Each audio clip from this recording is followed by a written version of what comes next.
Hope your Tuesday's doing good. How you feeling? I hope to make you feel in some ways better, in some ways worse over the next 3 hours. I wish it was all sunshine, rainbows, and unicorn farts. It's not. Sadly, there's bad news on the horizon, and we'll get into it on the Matt Murphy portion of the broadcast day. It is episode 520 of our proceedings today on Super Talk 99.7 WTN. It is, by now you probably know this, unless you're a Democrat, and if you're a Democrat, you're just getting up. It's Tuesday, February 27th, 2024. Thank you for being around on Super Talk. There's many ways to watch and listen to the radio show. Let's go over those together, shall we? You've got 99.7 FM on the radio dial. Obviously, a lot of you utilize that, and we appreciate that. You've got any number of streaming platforms. I don't know how many there are, 50? I don't know, but we're on all of them. Just type in Super Talk 99.7 WTN on Billions. iHeart or maybe Billion. There might be. I don't know. Spotify. You know, there's a new one every day. I don't know. The Chinese are coming out. They're pumping them out. We're getting on there. They're pumping them out. We're getting on there. You can find us there. And then you can find me over on Super Talk TV. We love Super Talk TV. At least I do. F&M Bank chat line is available to you. Unmonitored, by the way. I try to go over there as much as I can. I don't know how much Bell does with that, but I know what he doesn't do, and that's get on camera. He refuses to do so, which is why we call him Headless Bell. Although he does contribute in certain ways, he titles the episodes and puts them up online and actually makes sure that they run. Episode 520 is entitled Matt Murphy Show. Flame on. What's that? That's a jerk. You jerk. You want to do your thing? I'll play along if you want to do your thing. I want you to do it. I want you to do the thing. So this happened after we do this. Are you going to wreck it a second time? No. After we do this, I'll tell you what I did in response as Bell and I were getting together early for our pre-show meeting. You know how most people don't realize we have this huge pre-show meeting every day. Yeah, it lasts for about 30 seconds. Yeah, You're usually criticizing what I'm doing. You know how most superheroes have, a catchphrase? Right. Like Superman's would be up and away. Yeah, sure. The Thing would be it's clobbering time. Yeah. And now they've changed the Human Torches. And that is? Free Palestine.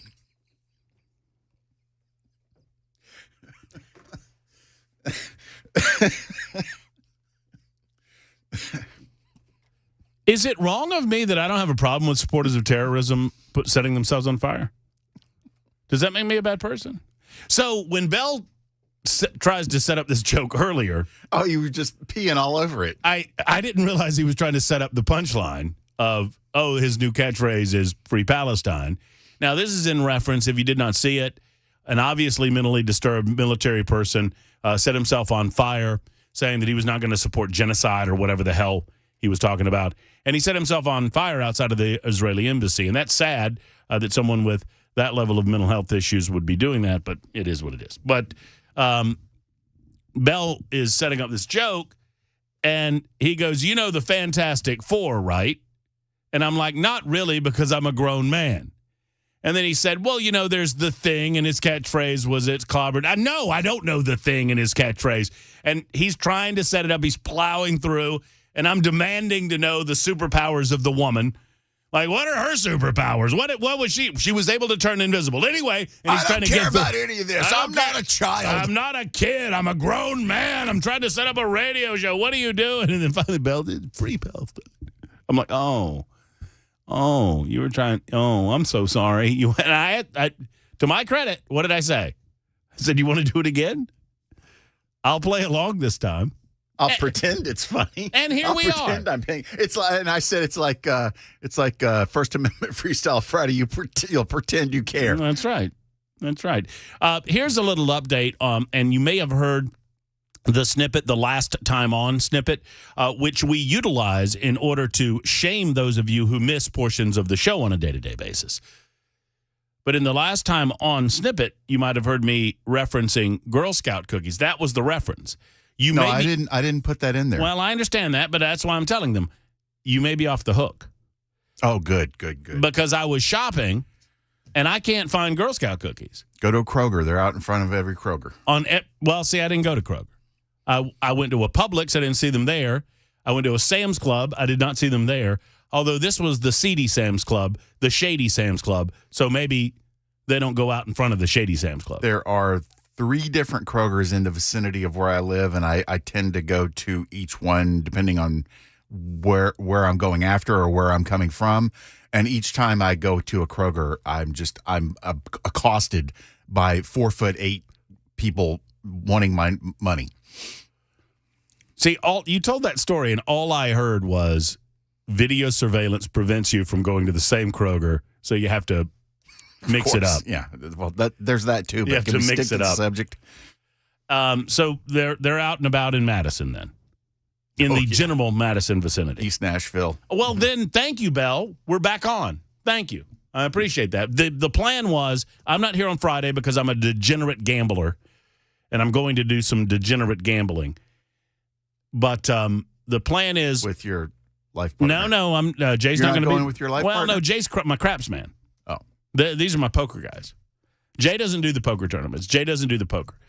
For those who don't know, we talked about this last week. I'm entering one of these satellite tournaments. I'm going to get destroyed, but I'm entering one of these satellite tournaments to see if I can. It's kind of one of these World Series of poker things. I'll find out just how bad I am at the game. So, and if that upsets some of you, I'm sorry. It's my money. I can do with what I want to. Anyway, so Kathy wants to know which Kroger you went to. Nick says Walmart Lebanon. Had them on Sunday. Murph, come to the Walmart Mount Juliet for Girl Scout. I mean, that's the one place I didn't go. I'm a mile away from you, or less than a mile away from you. And I understand that cookie season is over March 1st. I know that we're on a time crunch here, people. Speaking of the Super Text line, it's brought to you by Members Nutrition. You're invited to be a part of the show by utilizing the Members Nutrition Super Text line, 615-737-9986, 615-737-WWTN. You can also call the show at any point during the proceedings. We'd love to hear from you. It is the Libertarian Lunch. We've lots to do. I want to go over what I perceive to be, because I think it's important to know this. Right now, you have something of a schism within the Republican Party, and I expect that most of that will be resolved with a few hangers-on. We went through all of this in 2016. Now, we have a lot more intimate knowledge about the nature of what a Trump presidency would be in 2020 and 2024 with that election cycle behind us and this election cycle in front of us. But during his presidency, we have a good idea of what he will bring back to the table with regard to that presidency. But I want to make sure that we understand where the Democrats are going so you are best able to counteract your friends, your neighbors, your loved ones who bring these talking points to you. Chris Hand and I have had some great conversations about this, and I think they're good-spirited on both fronts. I expect that the never-Trumpers will eventually get over themselves and, for the most part, vote for Donald Trump in November. And by never-Trumpers, I mean the same people that told us he would never win elections in 2016 are out and about again. I include my friend Cameron Smith in this. Look, I love Cameron to death. Cameron's a good man. It's a good family man. He'll be filling in Friday. He'll be filling in on Friday. And I vehemently disagree with him on this because he believes, like Nikki Haley and others, that Trump is going to have problems in November. I don't believe that I believe that you create the problem by saying that. I don't think that it is a problem. I believe that if the quote-unquote conservative never-Trumpers in the country get over themselves, recognize that Donald Trump is a hell of a lot better than Joe Biden by a long shot, not even close, not even on the same planet, not even playing the same, not on the same field, not playing the same sport. However, you attract more flies with honey than you do with vinegar.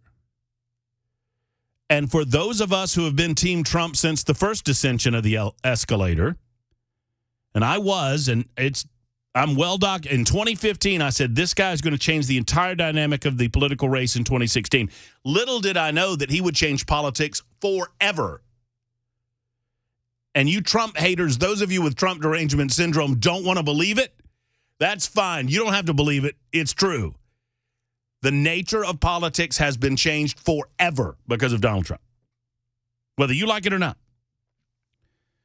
Well, the Republican establishment, some within the Republican establishment, don't like it very much. Now, obviously, Democrats hate it because he's getting in the way of their socialism, their march to socialism.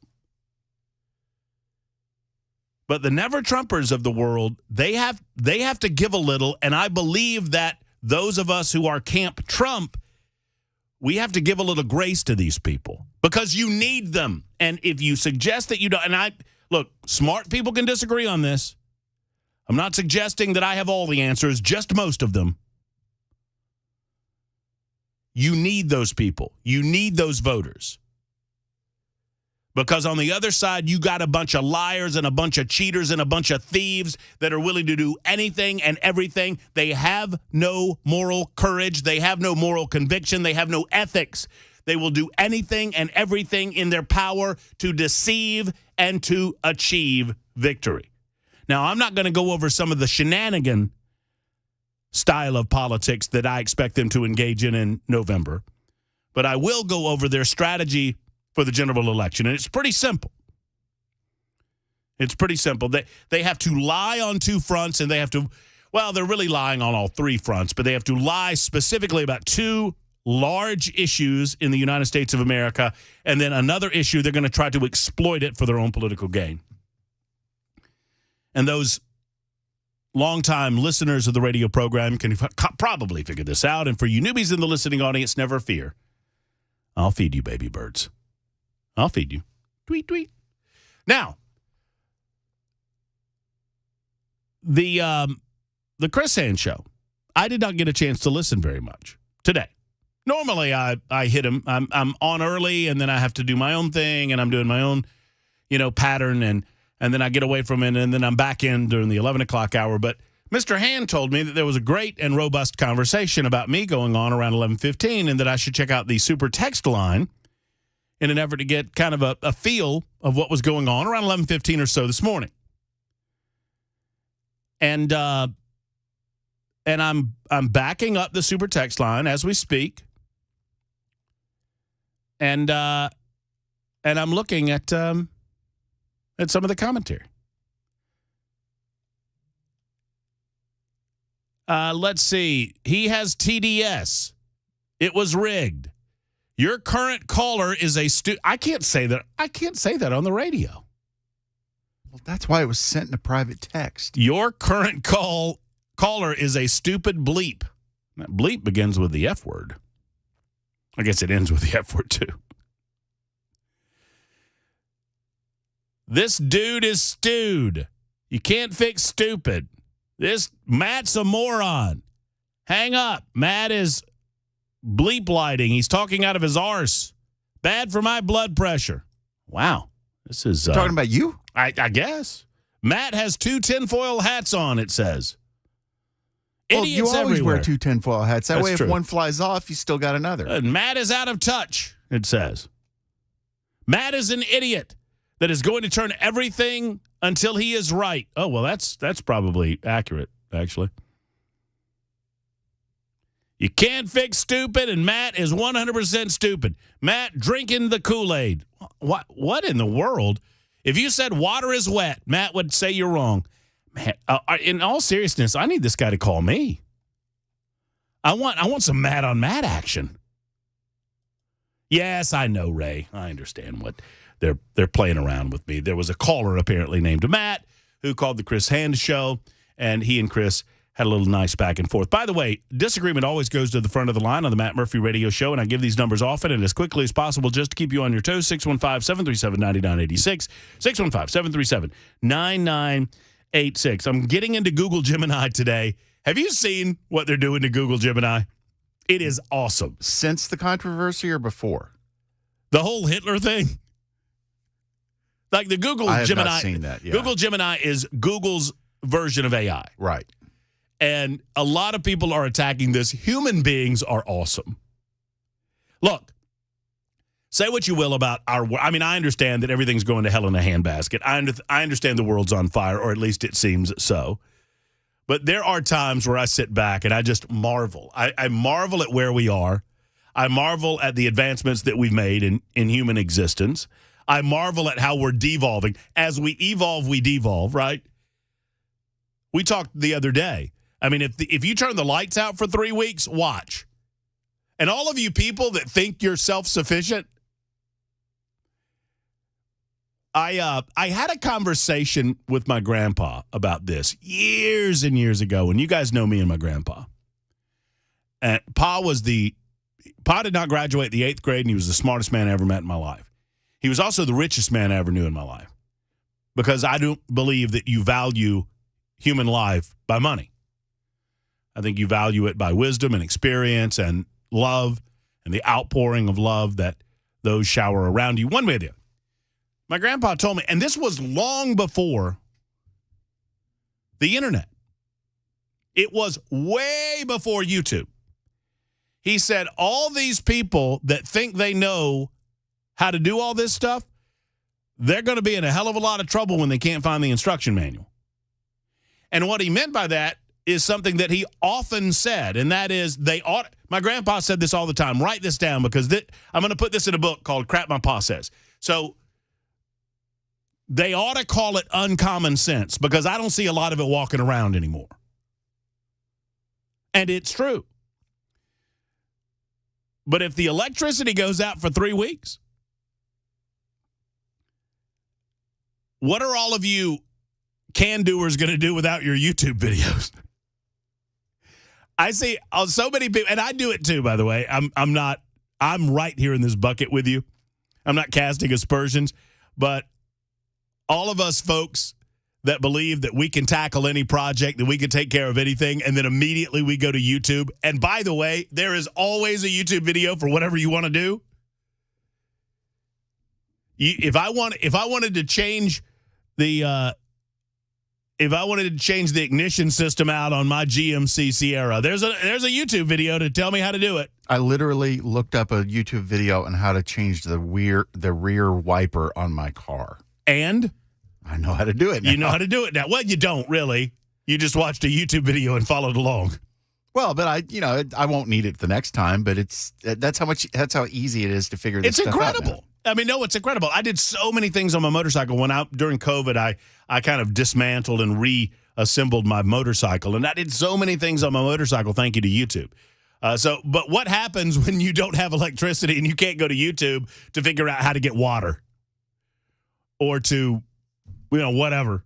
Anyway, thin veneer of civilized society. But as much as we evolve, we devolve is the point that I'm making. But we'll get into the Dem strategy for the general election coming up in just a couple of minutes. Disagreement goes to the front of the line. If you want to disagree with me, you're welcome to do so.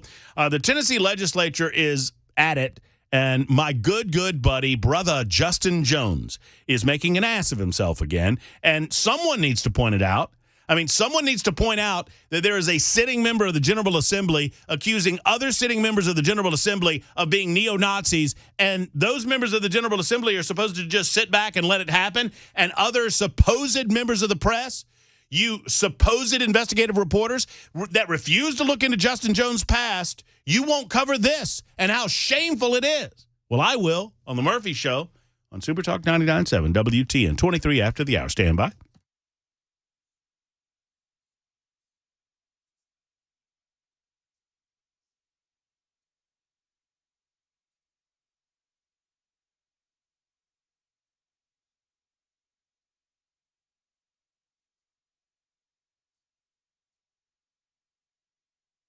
A lot of times when it comes to home repairs, homeowners want to put it off, because obviously, I get it. If you have a $1,000 or $3,000 or $5,000 repair on your home, you don't want to do that in advance of a vacation. You want to do fun things with your money that you've saved up, not things like this. Well, at USS, they get it. They understand that, as I like to say, you whistle past the graveyard with it. When USS comes out to your house, when you make the call, when you finally make the decision, and I encourage you to do this, to pick up the phone and call them, they're not there to sell you anything.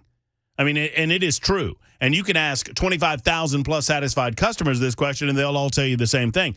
They come out. They're not trying to upsell you. They're not trying to make you, buy something that you don't necessarily want to buy. They are there to identify the issues. They're there to see what you see. To diagnose it, to use their expertise to help you understand what's going on, whether it's waterproofing, whether it's water encapsulation that you need, whether it's a foundation issue, whether it's concrete leveling, and then they're going to diagnose that problem and offer you a results-based plan that's going to fix the problem once and for all so you don't have to worry about it anymore. So you go to bed tonight and you feel better tonight. That's what it's all about.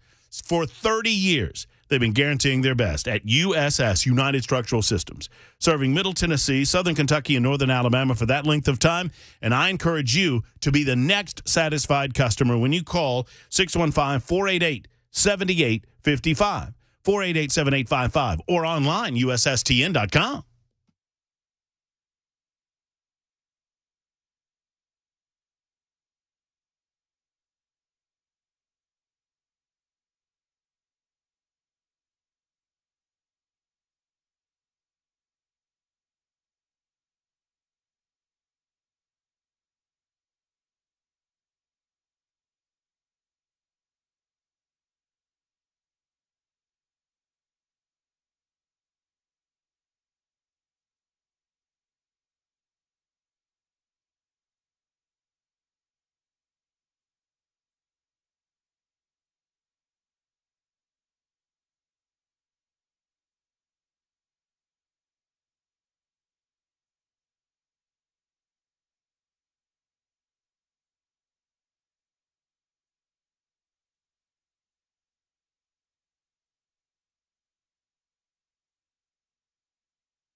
Super Talk 99.7 WTN, Matt Murphy and you. It is 12:28. Happy to have you with us on what we hope to be Super Talk 99.7 WTN, Matt Murphy and you. Oh, I know what that is. Sorry. I pulled up the YouTube on my computer in here. My bad. Oh, and you didn't have it silenced. I didn't have it silenced. So. Me being me, I'm like, what did I do wrong? I was very confused. Look, even I can't handle more than one me. And I certainly know that you guys can't. Yeah, I pulled up because I try to keep the monitor on to make sure that I'm not picking my nose or anything. I think I've done a pretty good job. I also took off my blue jacket to showcase the fabulous camp shirt for today. I felt the desire to pull it out considering the weather. Is this normal? I feel like I should know this by now. That it's this warm this time of year now, but yeah, this is. Is this the time of year that it happened? Yeah, we'll get a bunch of up and down, and then right around March 25th to 30th, it'll boost itself up to about 115 degrees and stay that way till September. You know, in my 20 years in Alabama, they had 4 seasons in Alabama. They had almost summer, football, and Christmas. That was it. And here it's not much different. 3 hours makes a lot of difference. Trust me. When I tell you 3 hours up I-65 makes a world of difference in so many different ways, trust me when I tell you that's the case. But from a weather perspective, it makes a considerable difference as well. So I'm still, even 520 episodes in, I'm still getting a little used to it. Anyway, we've lots to get into. Let me get into this real quick.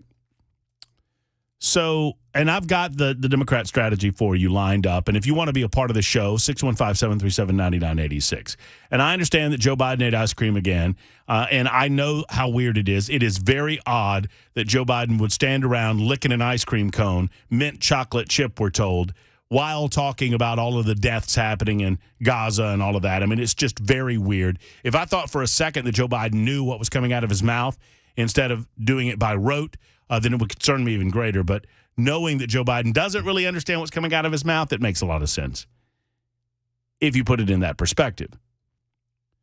We also have, well, I'll tell you what, I'll just tease this up because I see the clock on the wall. We also have yet another example, one of thousands, of an illegal alien attacking an American citizen. In this case, it is a Venezuelan migrant charged with raping a 13-year-old in Virginia. And part of me hesitates going there.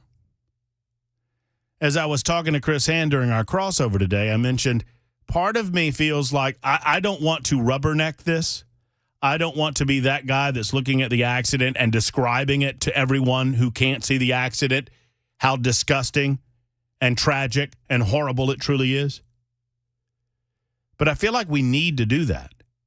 Most of you are in the car with us. Most of you are in the bus with us. Most of you get it. Most of you listening to Super Talk 99.7 WTN, whether you agree with me or not regarding how to fix it, you get it. One of the reasons that the Democrats are so desperate to lie, cheat, and steal their way out of this issue involving illegal immigration is because they know you get it.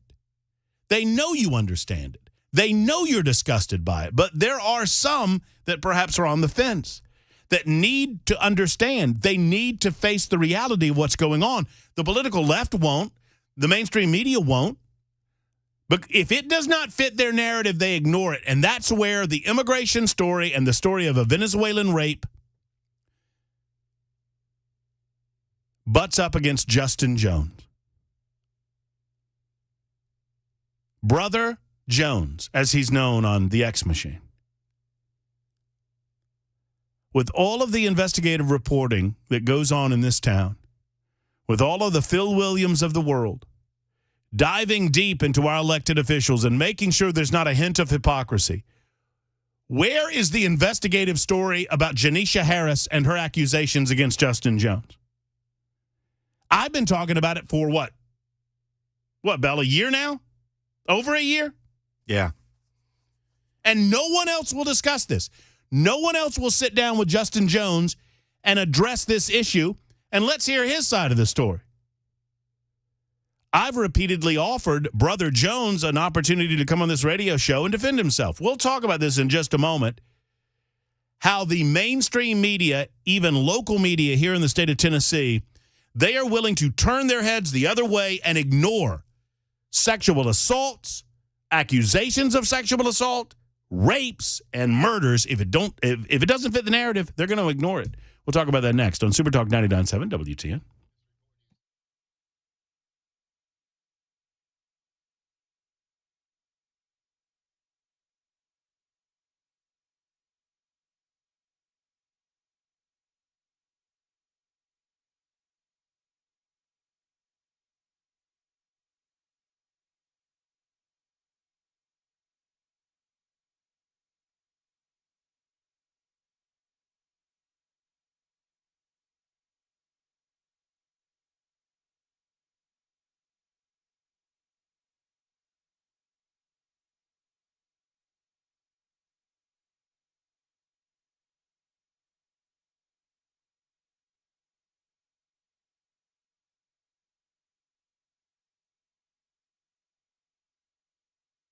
Hello, friends. Matt Murphy here for Tennessee Men's Clinic. Gentlemen, let's listen up. For 10 years now, the Tennessee Men's Clinic have been helping people just like you. The Tennessee Men's Clinic wants to help you. If you've noticed a lack of energy, motivation, or drive, if you're feeling tired and or grumpy, if you've lost muscle mass, I should say, or if you're gaining weight. Whatever reason, if you're not feeling quite yourself, I encourage you to make a visit to the Tennessee Men's Clinic. It is a low-cost visit where they will go over you tip to stern. They'll take a little blood from you because they want to know what's going on inside of their body too. And then they're going to work out a plan of action, a plan of success, because sadly, there are some numbers that men ignore that you need to know. I mean, these numbers include your blood pressure. They include your cholesterol. They include your T level. And if any of those numbers are out of whack, that can create a gap of energy that you've noticed in a variety of ways, including the bedroom. Let's be honest about it, men. So if you've noticed any of these energy drop-offs, it's time to get motivated again. It's time to make the call to the Tennessee Men's Clinic. No shame in that game. 615-208-9090. 208-9090 for the Tennessee Men's Clinic to find out how they can help. 2 locations to serve. One's in Midtown Nashville, been there 10 years. One's been open about a year now in Cool Springs. Tell them Matt Murphy sent you to the one and only Tennessee Men's Clinic online, TennesseeMen'sClinic.com.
Hey, friends, it's Matt Murphy. YourHealthPlanMan.com is a man by the name of Pat Davis, and I want you to get to know Pat as I've gotten to know him.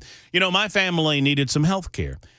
We were wondering if my wife should get Cumulus coverage or not, and I'm not knocking anything that we're doing at our company. I'm happy with my health care coverage, and actually Pat Davis said, you're good, but he thought that he could save us some money on the other front, and so we investigated. We went to it, we looked at it, and I say we, Pat did all of the work. He's our healthcare concierge. He dug into it. He has a vast array of health insurance policies that he can look at because he's not bound by one company or two companies. He can look at all of the companies. And my experience with Pat, he found a plan right for my wife. We got together and we talked about it. She talked about it with Pat. He was so good with her, and he put her together with that, and we're saving money as a result. Plus, we cover that which we need. We don't cover that which we don't, as the government mandates imply. So if you're unsatisfied with your monthly premiums, if you're unsatisfied with your health insurance coverage right now, Don't wait until the quote-unquote open enrollment season. Call Pat today with Your Health Plan Man. YourHealthPlanMan.com is the easiest way to get involved. Go to YourHealthPlanMan.com or 855-475-2662. 855-475-2662. That is 855-4-PLAN-MAN.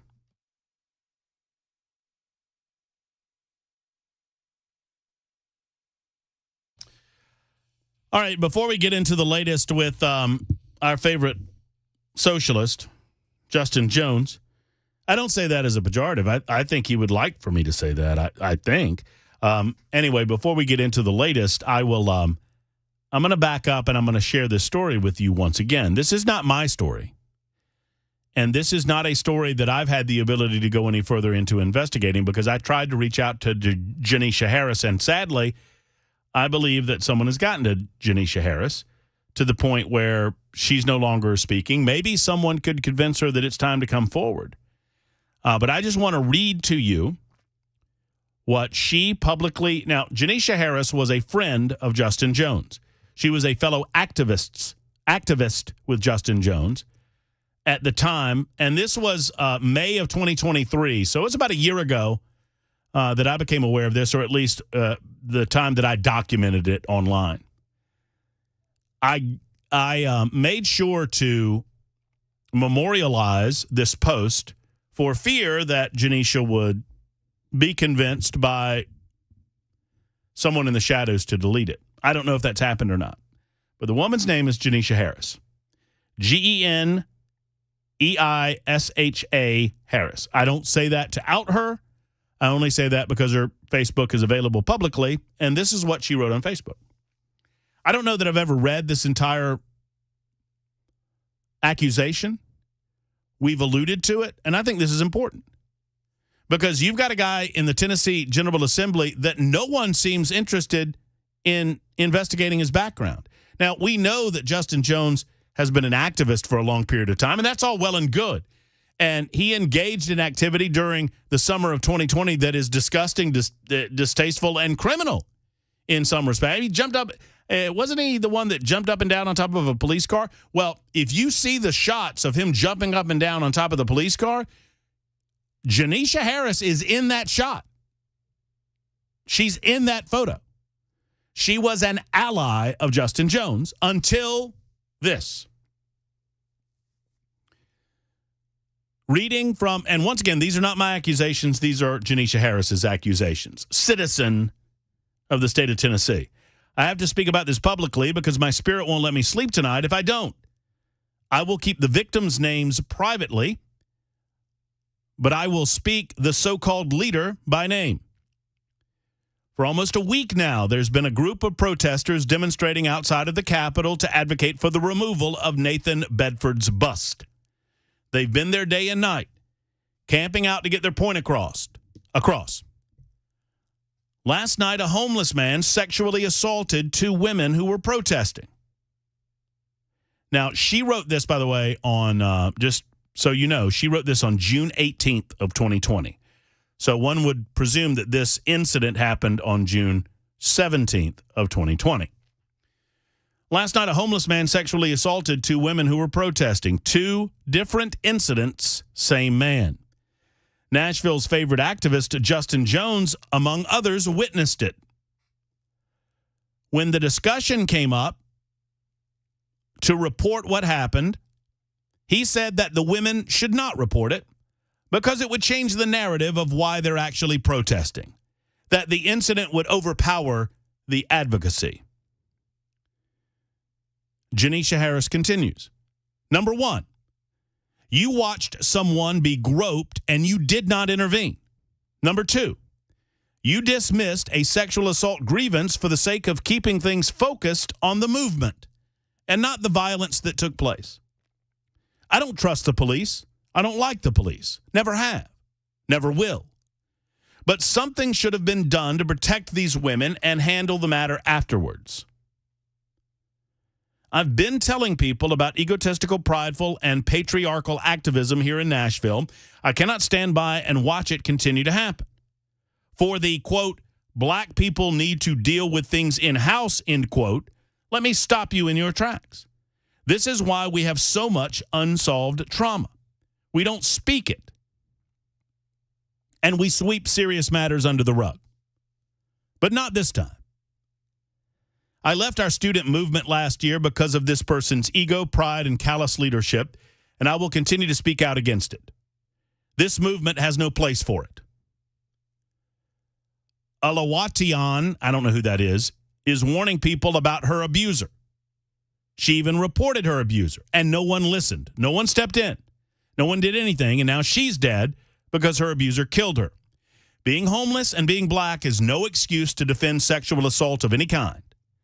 No more patriarchal activism. No more callous leadership. No more watching violence against women and not stepping in.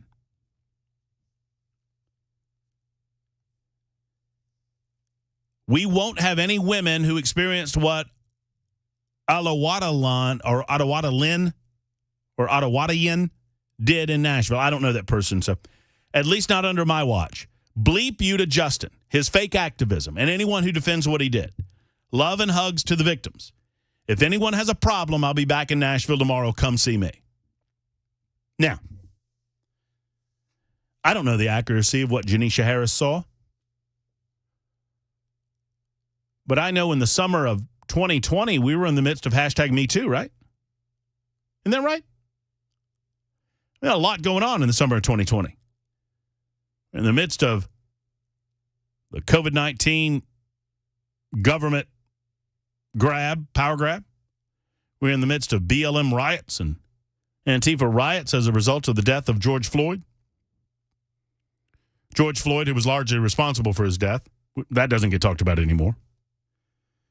And in the meantime, we were told if you see something, say something.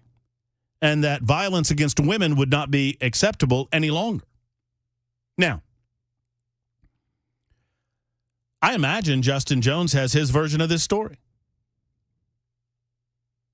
When is an intrepid reporter in the state of Tennessee going to have the intestinal fortitude, the cojones, to ask him about it? This is still live. This is still real. You have a sitting member of the Tennessee legislature that is accused of covering up sexual assault so as to not change the narrative of what he perceived his movement to be. This woman, Janisha Harris, she claims to have witnessed it and witnessed Justin Jones witnessing it. And Justin Jones then actively said, we don't need to do anything about this. We need to let this go. We don't need to call the police. And so he didn't. And no one reported it. And a sexual assault went unreported. How often is this happening in the black community? I don't know. I don't know the answer to that. I wish I did. Sad if so. That you have people deciding not to report assaults on others because they don't want to get the popo involved? Are you kidding me? Women are being attacked, beaten, brutalized, raped, murdered.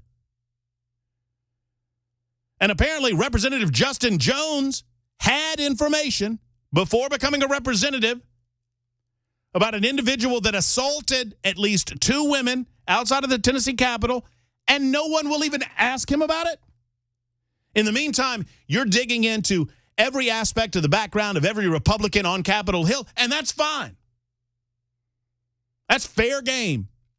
But I just wish the Phil Williams of the world, in between accepting awards from these liberal award associations for all the great investigative reporting you're doing, I just wish the Phil Williams of the world would, for 1 second, pause and dig deep and investigate Justin Jones and his background. At very least, call into question what he remembers from that event. And perhaps the poor women who were assaulted might get some justice. No. No, instead, media outlets like Channel 5 and others, they elevate this performative ass. And that's what he is. Now, I don't pretend to be a friend of the guy, but he's welcome. I've repeatedly said that he can come on the radio show and present his side of things. I'm an open book. Anybody that wants to challenge me on this radio show is welcome. Anybody. Open forum. Secondarily, I'll go anywhere that Justin Jones is willing to go to sit down and have a discussion about any issue that he wants to talk about at any time, day or night. Now, what does this have to do with today? Now, I just wanted to get the background out, okay? So there's a credible accusation in the summer of 2020 that Justin Jones witnessed a sexual assault and actively covered up the sexual assault. Which, I don't know, Bell, I don't want to overstate my case here because I don't think I have to. Would that not, I mean, at that point, you become a conspiracy to the assault, don't you? Or something, an accessory to the crime at least? Well, but you got to remember, he's working towards a higher cause, so that makes it okay. Oh, that's right. He's trying to better our world by making us all much more indebted to the government. So we've got to get that done, and we got to. Sometimes you got to ignore some things to get to the goal. Right. Yeah, it doesn't matter that Michael Brown did not have his hands up, saying "hands up, don't shoot." It doesn't matter that he was charging the police officer, and the police officer was defending his life in Ferguson, Missouri. What matters is the broader movement, right? It doesn't matter that George Floyd had large amounts of drugs in his system. It doesn't matter that George Floyd was trying to pass off counterfeit $20 bills at the time of his arrest. What matters is that Derek Chauvin, and I'm not saying that Derek Chauvin didn't deserve to go to jail for his inability to assess the situation appropriately and for his complicity in the death, but none of that other stuff matter. You're not allowed to bring any of that up. And you're not allowed to bring up the fact that Justin Jones is credibly accused of covering up a sexual assault. Not by me. By a member of his own tribe. By Janisha Harris, who was an ally of his. In the meantime, Justin Jones has this to say. Some may argue that this is a neo-Nazi rally happening every time we convene in this body. But what we have to call attention to... Yesterday on the floor of the House of Representatives in the Tennessee legislature, Justin Jones said some may argue that this is a neo-Nazi rally every time we convene this body. He has repeatedly referred to his fellow House of Representatives members as neo-Nazis. And no one seems to, I mean, is there nothing we can do about this? Is this the type of representation you want from Justin Jones? State representative for District 52, who repeatedly blocks people that challenge him on his official media account on the X machine? Well, in fairness, Phil Williams blocked me too. Phil Williams is not an elected representative. And there is a case before the United States Supreme Court, but that's good to note, by the way. A lot of people have blocked you because you're mean. I'm not nice on Twitter. I am part of the cesspool as you described. Oh, yeah. That's part of the reason I like you. No, there's a Supreme Court case that is determining whether or not blocking someone on social media is akin to disallowing certain people from your office time or whatever.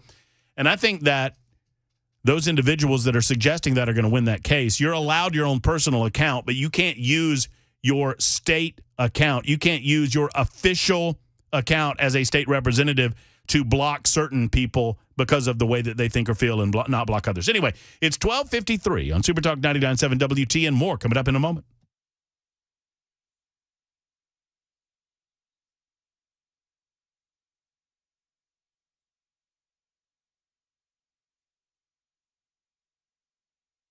Hey, friends, it's Matt Murphy with Safe House. I'm telling you, you can find the right safe for you. Let's talk about it for a moment. Mark at the Safe House has a lot of safes. I mean, a lot of safes. I counted like 200 in the showroom, and I said to Mark, I thought you had more safes than this. He said, oh, no, you've never been to the warehouse, which is right down the road. I said, this isn't all of them? He said, no, we've got about 400 more in the warehouse. They had 600 safes the day that I did my broadcast down at the Safe House, Nashville Safe House. Incredible. Just about any day that you go by the Safe House on 4th Avenue South, they're going to have over 500 safes in stock. Now, why do they stock so many safes? Because everyone's different. Everyone has a different price point. Everyone has a different size in mind. Everyone has a different purpose in mind. Maybe you're storing some guns, but you're also storing some valuables. Maybe it's all about the jewelry and other paperwork that you want to make sure is safe from theft or fire. Maybe it is sport shooting and your guns, long and short, that you want to store, plus your ammunition. Whatever your purpose, Mark has a safe for you at Nashville Safe House. Plus, you can meet his employee of the year. He's been in his employee of the year for the last 3 years, Joe Biden. Joe Biden sells more safes than anybody because he scares the hell out of people. I'm trying to sell more safes than Joe Biden. So help me out and tell Mark when you go by that Matt Murphy sent you to Nashville Safe House. NashvilleSafeHouse.com or on 4th Avenue South across from City Cemetery. Tell him Murphy sent you to Nashville Safe House.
From ABC News, I'm Michelle Franzen. A last-minute meeting to avoid a partial government shutdown this Friday. President Biden and congressional leaders at the White House for talks on a spending bill and bipartisan Senate-passed foreign aid bill for Ukraine, Israel, and Taiwan. Democratic leader Chuck Schumer, fresh from his recent visit to Ukraine, also calling on House Speaker Mike Johnson to make his own visit to Ukraine. Johnson has tied the foreign aid package to U.S. border funding. Schumer says Ukraine is running out of weapons and ammunition and could lose the war against Russia. The five of us, the president, the vice president, Leader McConnell, Speaker, Leader Jeffries, and myself, made it so clear how vital this was to the United States. This was so important. And that we couldn't afford to wait a month or 2 months or 3 months. Johnson says he is hopeful a deal on both a foreign aid package and spending bill can be reached. Voters in Michigan turning out today to cast ballots in the GOP and Democratic presidential races. Some voters, though, say they may vote uncommitted to send President Biden a message and push for a ceasefire in Gaza. ABC's Mary Bruce is in Dearborn. This critical state has swung between Joe Biden and Donald Trump in the last elections and will be a must-win for both candidates in November. Now, Donald Trump is expected to win the Republican primary here today. Joe Biden will win the Democratic, but voters here furious and frustrated over his handling of the war in Gaza. They are hoping to get 10,000 uncommitted votes. That's the margin by which Donald Trump won this state in 2016. And they're hoping if they can achieve that it will send the president a message and show him he can't take these voters and their concerns for granted. Another recall effort ramping up against California's Governor Gavin Newsom. This time, conservative group Rescue California claims that Newsom has abandoned the state for a future bid in the White House, saying it's led to high homeless rates and taxes. The recall effort needs nearly 1.4 million signatures to make it to the November ballot. You're listening to ABC News.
Defend Systems is a life safety and security consultation firm based right here in Middle Tennessee. You've heard me talk with Brink Fiddler.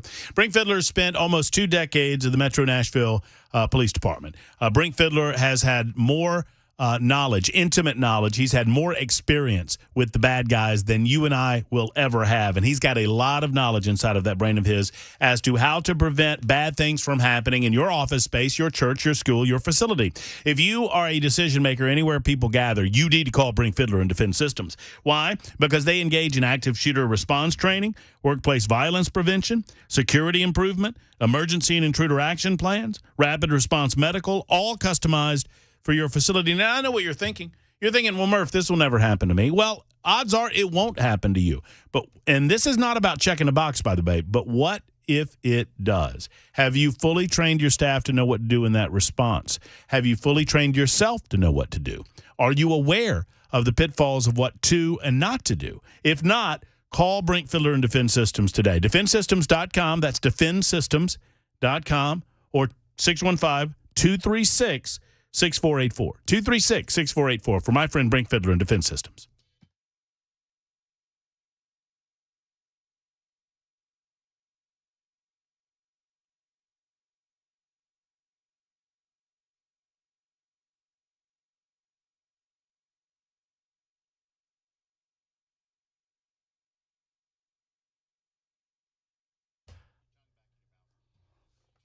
Shut up, Bell. It is the Super Talk. I'm sorry, I got all worked up, and I you intended look like that. a goof. I intended that to be, I don't need to take lessons or to take advice about how to appear on camera from someone who refuses to appear on camera. Because I'm smart enough not to go on camera and look like a goof. You're actually, if you want to have that discussion, you're actively hurting the show, but that's okay. That's all right. I like you enough that I allow that to happen. By the way, I've got photos of you. And so if you want to go there. I've told you before, it is impossible to find a camera that will actually take my picture. Matt Murphy and Super Talk 99.7 WTN. I had my tongue out of my mouth. I was doing this. If you're watching on Super Talk TV, I was doing this. And he's told me before that it's my job to make sure that he doesn't look goofy foolish on camera. I don't think that's foolish at all. That's contemplative. Look at this. Look at this. That's a good look, right? That's goofy. Is that goofy? Yeah, it's goofy. How's this one? Is this goofy? Yeah, it's up there. I just made myself laugh. Bell's number if you can't one. laugh at your own jokes, why should anybody else? Bell's number one. Free Palestine. Wait, that was the joke. That was the punchline of your joke. Yeah. 615-737-9986 is our telephone number. You're invited to be a part of the show.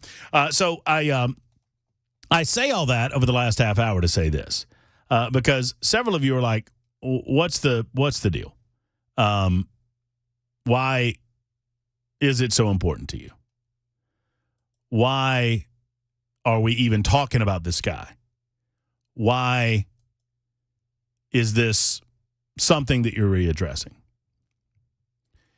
It is more for me. Well, let me give you an example. And I'm not picking on 7781. I thank you for writing in. I appreciate all of you and your perspective. But 7781 says, I'm on your side, but this is a non-story. As much as I would like to say he does, I don't think Justin Jones has any liability in this situation. If it was the other way around, yes, our people would be on the news, and we would be screaming about how it was a non-story. I disagree. I don't think you can find a moment in time where, because of a political persuasion, I defend anyone regarding cover-ups of a sexual assault. I don't care who it is. And for me, it is more of a broad narrative. And the reason that I bring it up as a premise is that the media will constantly, over the next 6 to 8 months, cover up story after story after story regarding Joe Biden and his ability to serve as president of the United States. Hell, how many of you have heard about Nancy Pelosi and Paul Pelosi and the money that they've made recently in the stock market? Paul Pelosi, I talk about Paul Winkler all the time. And this is a joke, by the way, for those of you in Aniana who can't tell. I talk about Paul Winkler all the time. The real investment guru is Paul Pelosi. I mean, that guy, he should be making a mint advising people how to invest their money, because somehow, magically, he knows exactly which stocks to buy and which stocks not to buy. It's amazing. They just made like millions of dollars on this stock trade, And Nancy says, "Oh, I don't talk to Paul about that. I don't hear Paul and I don't talk about these things." And the media ignores it. The media constantly covers up for Democrats. Democrats got it good, baby. I say it all the time. Democrats got it so good because the media just ignores. I mean, how much have we heard about Bob Menendez? Bob Menendez, a sitting United States senator, had cash and gold bars in his home. Bribes. And he's sitting in the United States Senate. And I understand that every man deserves a day in court, but here's the point. George Santos didn't get a day in court, and he was ousted out of the House of Representatives because he's a Republican. Democrats don't have the intestinal fortitude or the courage to stand up for convictions because they don't have any core convictions. And they have a compliant and complicit sycophantic media on their side, willing to take their side at any turn to protect the narrative. And so if it's a Republican, they lambast the Republican and they go up. Do you denounce? They go after every Republican in the House of Representatives. Do you denounce George Santos? Do you denounce him? Do you denounce this? Do you denounce this? What do you know about this? Do you denounce? They do it all the time with Donald Trump, too. Every time Donald Trump says something that the media deems is out of bounds, they demand that every Republican in America go on record as to where they are on it. You ever seen them do it with Democrats? Of course not. It is as much an indictment against the media for not doing something about this when it happened, and certainly not doing something about it now. Over and over again, Bob Menendez, Joe Biden, obviously, Chuck Schumer, Nancy Pelosi, and on it goes, to include Justin Jones. They're not treated the same. The Fourth Estate, as it's called, designed to keep a robust check against government in all of its forms, no matter the political persuasion, has abdicated its duty completely when it comes to Democrats. So much so that they're willing to allow organizations that were once reputable, like the FBI. Well, I don't know that the FBI has ever been that reputable, but you know what I mean. To feed them malicious and made-up information, and they report it as truth for years. I mean, need I go over it? Russian dossier, Russian collusion, Steele dossier, wiretapping, FISA a breach, Hunter Biden laptop, Donald Trump classified document. I mean, look no further than the treatment of these two cases. Donald Trump classified documents case, Joe Biden classified documents case. Every step of the way, the mainstream media tried to convince you what a gross miscarriage of justice Donald Trump had committed, and that national secrets were at stake. Remember when they told us the nuclear codes could have been in that classified information? He exposed the nuclear codes to whomever walked into Mar-a-Lago. They were right there in the lobby, according to the mainstream media. Joe Biden, no big deal. What? He had a couple of papers in his garage. Oh, there were boxes? I had a couple of papers in the Penn Center in Washington, D.C. Oh, there were a few boxes, and they moved them repeatedly after discovering that these classified documents were in his possession. They moved them repeatedly. Oh, no, he was vice president, not president, had no ability to declassify. Dude, they were next to his Corvette. That garage is locked, man. You know, I'm angry when this story, that's true. Joe Biden said that. It's a locked garage. It brings up a good point that I've wanted to make every time the stories come up. I'm angry at Brian Wilson. You know Brian Wilson. Our Brian Wilson? Our Brian Wilson. I'm very angry with him because of something he did revolving around that story. What did he do? Every time I think about the Joe Biden classified document story, every time, that song, that stupid Corvette song pops in my head. Every time. You know the song I'm talking about that he did? Yeah, absolutely. Corvette. I thought it was highly appropriate. But I'm just telling you, I'm mad at him for doing that to me. It's an earworm, and it's in my head. Well, we'll talk to him at the end of the show. You can let him know. All right, I will. Anyway, remember, the media is always going to treat these stories. So I disagree with you. I understand. I mean, you're saying it's a non-story. First and foremost, it's not a non-story, inasmuch as a sitting representative at the time was an activist, and he is credibly accused by a fellow activist of covering up a sexual assault on 2 separate occasions on a single night because he didn't want to lose the narrative.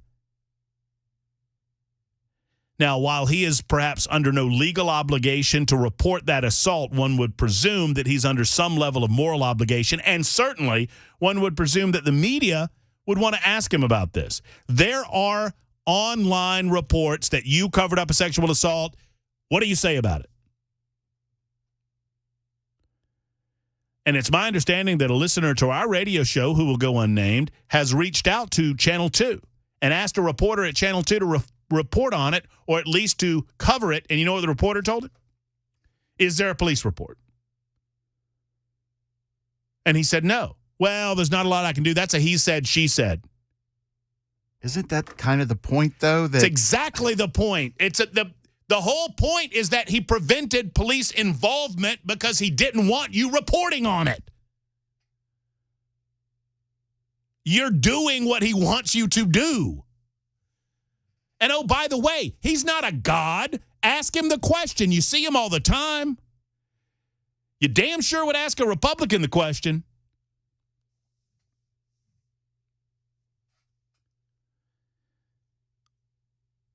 It is high time that we clapped back at this almost media monopoly when it comes to their treatment of individuals based on their political persuasion. Right is right and wrong is wrong. And if I thought long and hard enough, I am certain that I can find you some good examples of some good Democrats who do things the right way. And I am certain that I can find you some examples of Matt Murphy talking about bad Republicans doing things the wrong way. And this is why I bring it up.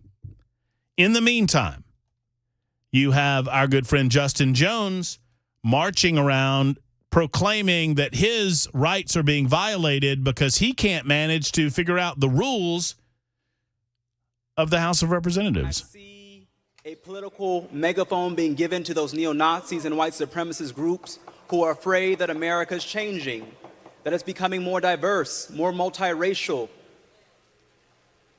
And just last week, we passed a resolution saying that we are a state that loves our neighbors. If you love your neighbor, you don't build razor wire to keep them out. If you love your neighbor, you don't put them in camps and separate them from their children. I wonder if Justin Jones locks his doors at night. I wonder if Justin Jones, maybe he doesn't have a wall around his house. I don't know. I mean, what he's saying is childish. And to the sponsor, I think it is so inconsistent for you to stand here and offer this resolution. Because when I hear the name McCallum, I don't hear a Cherokee name. I don't hear a Choctaw name. This is him going after Jake McCallum, who he will be on our show tomorrow afternoon to respond to this clap. Jake sponsored a resolution honoring the state of Texas for standing up for states' rights and for standing up for our southern border sovereignty, and that's what Justin Jones is regurgitating. So now he's clapping back at his name. Because when I hear the name McCallum, I don't hear a Cherokee name. I don't hear a Choctaw name. I don't hear a Yuchi name or a Shawnee name. I hear a European name, which means your people came from somewhere. Yes. Now imagine if they were met with a wall instead of the Statue of Liberty. Imagine if they were met with razor wire instead of welcome. Stand on this floor offering no... Is Justin Jones, I mean, I guess what he's arguing, this is like 8th grade debate. Is he arguing that you are not a true American if you do not offer everyone and anyone that wants to come into this country, if you don't allow them to come into the country? So he's arguing that we should have no border sovereignty whatsoever. That's his argument. Am I misrepresenting this? Instead of the Statue of Liberty.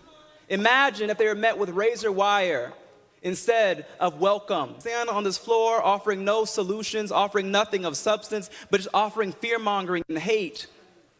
And that poison has poisoned the body of our politic. That poison, that red meat of racism that we're feeding these white supremacist groups. It'll be no wonder when the next neo-Nazi march will come.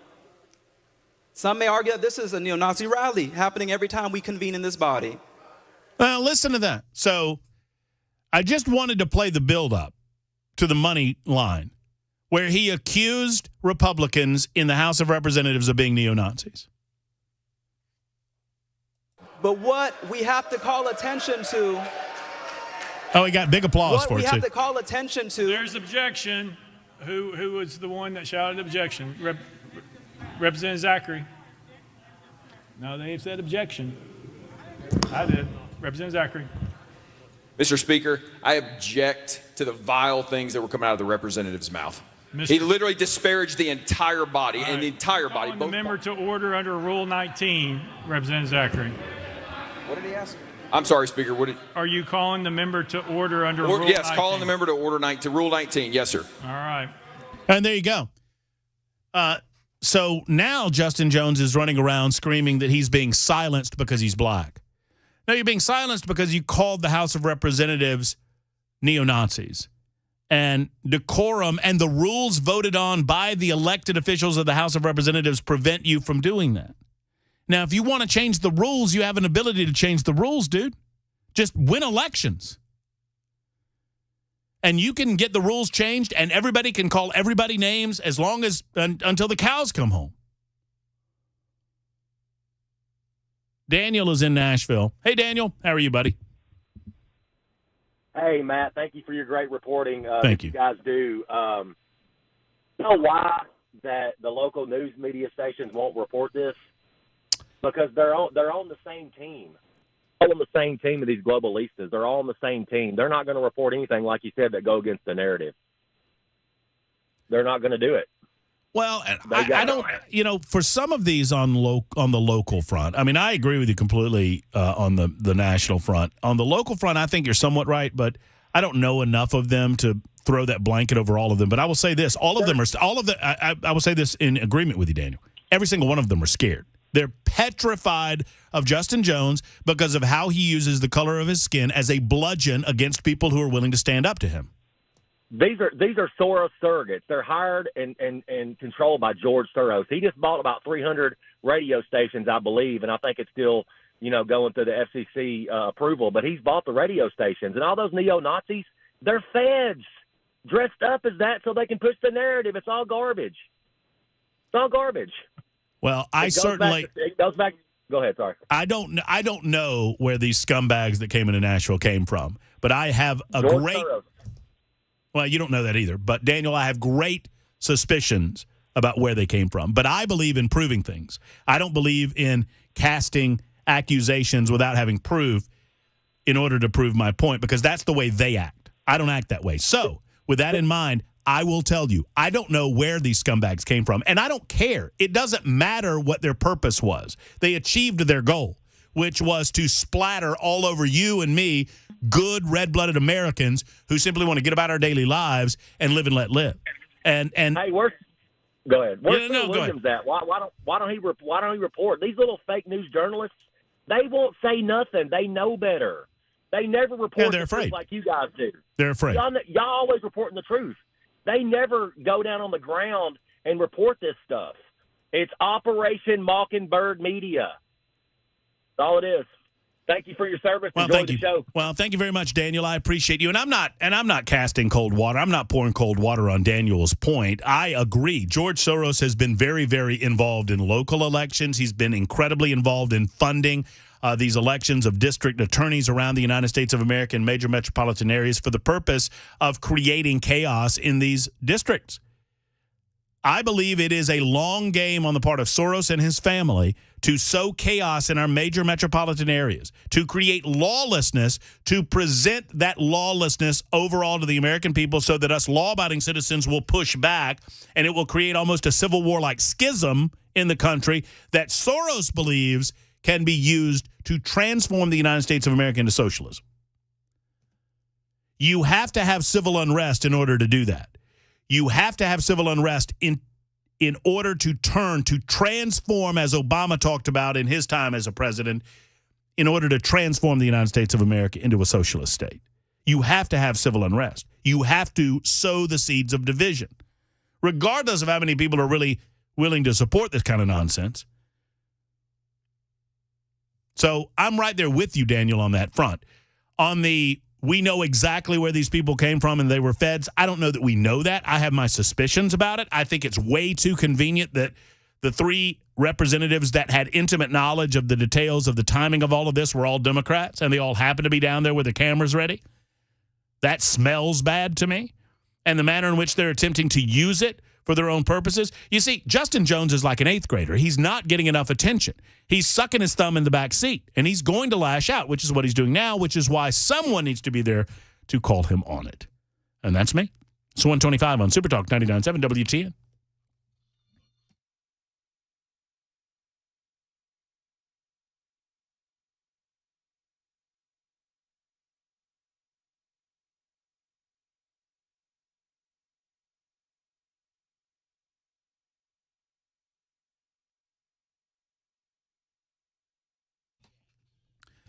I'm going over to the Dr. Pa Sleep Apnea and TMJ Solution Center today, as a matter of fact. I'm picking up my mold for my teeth, which is kind of nice. You know, I recently realized, well, Dr. Pass and I sat down and we talked about it, and through his help, I realized that I could possibly have sleep apnea. I didn't think I had sleep apnea when I went to Dr. Pass. I knew that I was low energy, and I didn't know why. I'm early on in my process, and so I'm going to be happy to report on you progress. But here's what I do know. I've gone through the sleep test. It was very easy. You go over to Dr. Pass, you pick up your equipment, you do it at home, you take it back, and then he gets with you and reports on the findings. And I discovered that I was in the moderate to almost severe range of sleep apnea, and I did not know. And I'm one of the few that my sleep apnea does not result in snoring. Part of the reason that I didn't think I had sleep apnea is because I don't snore. And Dr. Pass said, it's not unheard of, but some people have apnea, but they don't snore as a result of their apnea. Well, I was one of those guys. And now I'm thankful to tell you that I have an appliance from Dr. Pass. I could not wear a CPAP machine. I know that. But this appliance is form-fitting to my teeth. After a couple of nights, I don't even notice that it's in there. And I've noticed an increased amount of energy after wearing it for about 4 or 5 days. I'm excited to tell you about my journey, and I'm excited to convince you that if you're sluggish or run down, if you don't know why, maybe it's because you're not getting enough sleep, maybe you stop breathing at night, maybe it's because of sleep apnea. Call Dr. Pass today, or better yet, look him up online, drpass.com, for either the Brentwood or Murfreesboro office. Don't forget, they are in network on all or almost all major insurance companies like BCBS, Aetna, Cigna, United Healthcare, and TRICARE for the military. So go to drpass.com. That's drpass.com, drpass.com.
Hello, friends. Matt Murphy here for the world-famous McGill's Glock store.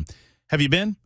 When you go, you'll know. I mean, everything I tell you on the radio is designed to impart to you this knowledge that it is different at the world-famous Glock store because they have so much to offer that the other guys just don't. And I'm not, look, I mean, anybody can do the business their way. I'm just telling you, if you want the biggest, if you want the best, if you want the best prices on handguns, long guns, if you want the best prices on accessories, if you want the best customer service available, if you want the biggest and brightest retail space, if you want the best in shooting rooms in not even Nashville, it's not even close. I'm talking the Southeast and perhaps the United States of America.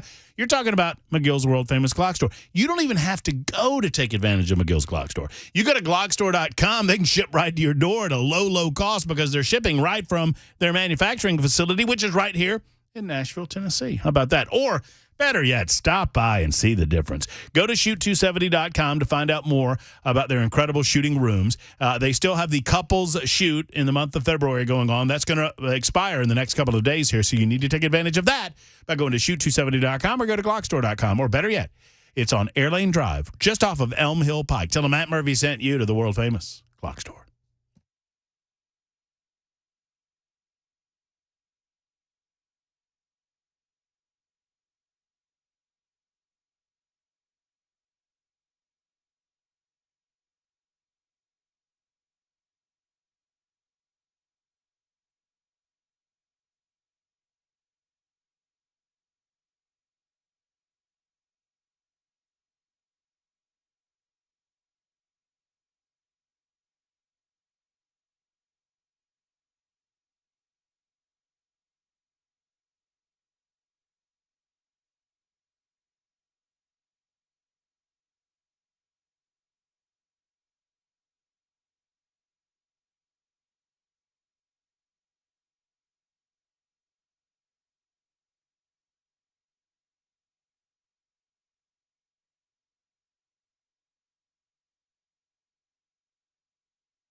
Super Talk 99.7 WTN.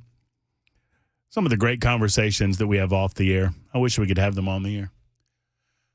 By the way, do not do this. You know, I heard Nashville's morning news this morning. Occasionally, I love catching Ken Weaver's newscast. I love listening to Johnny B's stories.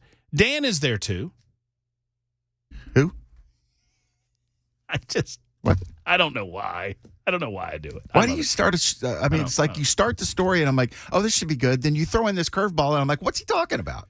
So I'm listening to Nashville's morning news this morning, and I feel like I catch it in the middle. Is there a debate over how to pronounce Ms. Willis's name over in Atlanta, Georgia? I have always heard it pronounced as Fanny. I've always heard it as Fanny as well. And I'm thinking, and look, the most professional human being that I have met, that works for Super Talk 99.7 WTN is Ken Weaver. Yeah, without a doubt. Ken is fabulous at his job. And Ken is saying phony.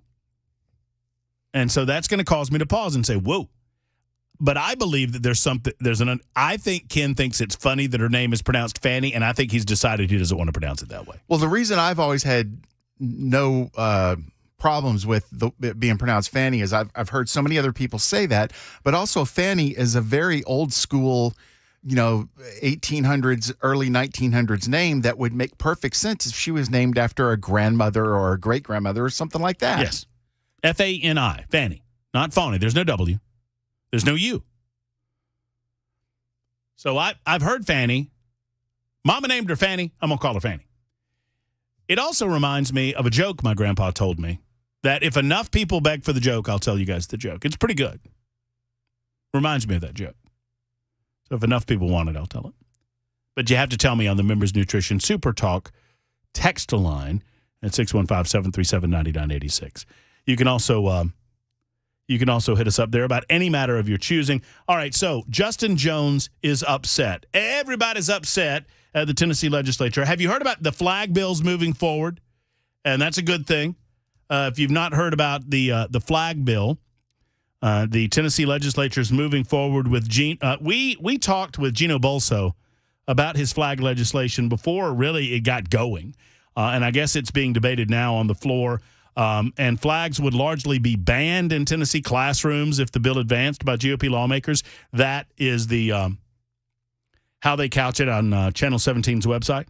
The bill it's a bill that would ban the display of a lot of these flags in public school classrooms, which was passed by the GOP-led Tennessee House by a 70-24 vote, sending the legislation to the Senate, where a final vote could happen as early as this week. Motion to cut off debate prompted Justin Jones to yell that House Speaker Cameron Sexton was out of order, ignoring people's requests to speak. Republicans in turn scolded Jones by voting him out of order, halting his comments. At least two people against the bill were kicked out of the gallery due to talking over the proceedings as Democrats and other opponents blasted the legislation. See, Democrats can't stand democracy when it doesn't go their way, as demonstrated by this. You see, those individuals standing on the floor of the House of Representatives were all duly elected by their constituencies to represent said constituencies. And if you don't like the way things are going, win elections. That's the way to repair it. Or demonstrate, and this is perfectly permissible under our form of government, or demonstrate that the legislation being passed is in some way impeding or infringing upon your God-given, dare I say it, God-given rights. And your equality of rights under the United States Constitution, our Bill of Rights, and under the Constitution of the state of Tennessee. 4857, you're right. It is. It is. I'll do it in a minute. Kathy says, I've heard another host on the station pronounce it phony. Well, who's the host? I mean, I would normally. I'm sorry, I'm squirreling myself. I'm going back to the Fanny. I'm assuming it's Wilson. I've said Fanny from the. I don't care. I mean, one way or the other, 6-1, half a dozen. The other doesn't matter. But I just heard the debate. I didn't realize there was a significant debate on the matter. All right, so what time is it? I'll tell you what. Before 2 o'clock, I'll tell the joke. It's a pretty good joke. So you've got a lot of people up in the gallery. Despite what Democrats would have you believe, by the way, the gallery rules are what they are, and one side of the gallery is open to everybody, anybody that wants to come, first serve. The other side of the gallery is a ticketed side that allows parents with kids that are coming from Knoxville or other parts of the state to make sure that they have a seat and they're not seated behind activists or whatever. They're not prevented from getting into the gallery because of activists or whatnot. But some of these activists, these LGBTQ plus activists, don't really believe in democracy when they get outvoted when it comes to a representative republic. Representative Jason Powell, Nashville Democrat, said, I'm proud when I walk into public schools in my city and see the LGBTQ flag in classrooms, proudly put up by teachers who understand the suffering that many of their students go through. We should be welcoming and celebrating our students, not hating on them. Well, okay. Understanding that, what about the Don't Tread on Me flag? What about the Gadsden flag that flies in this studio? What about that flag? Is that flag okay for Tennessee classrooms too? You see, when the bull's horns are turned against you, your attitude might change on this. So if you believe in a gay activist lifestyle, if you believe in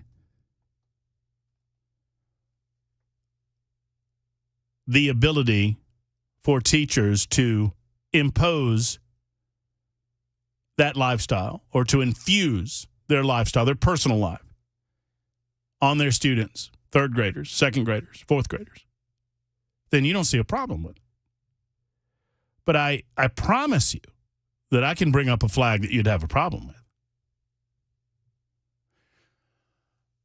Would you have any trouble with someone supporting the oppressed people?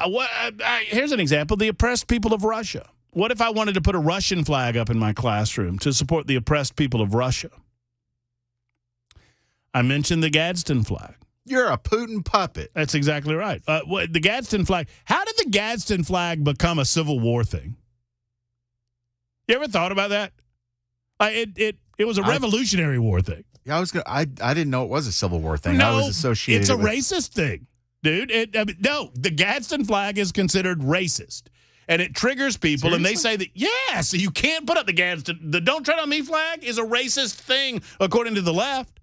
If you put up, if we had a teacher in public school before this bill passes, if you've got a teacher that has the intestinal fortitude, or as we say, the cojones, to put up a Gadsden flag, I promise you, before the week is out, someone will accuse them of racism. Remember the kid that had it on his backpack? He had the little sticker on his backpack, and they told him he had to take the sticker off his backpack because it was racist or some people were uncomfortable. Well, those people need to educate themselves. The legislation presented by Bolso, debated yesterday on the floor of the House of Representatives, says that displaying the flag by a school employee means to exhibit or place anywhere students might see the object.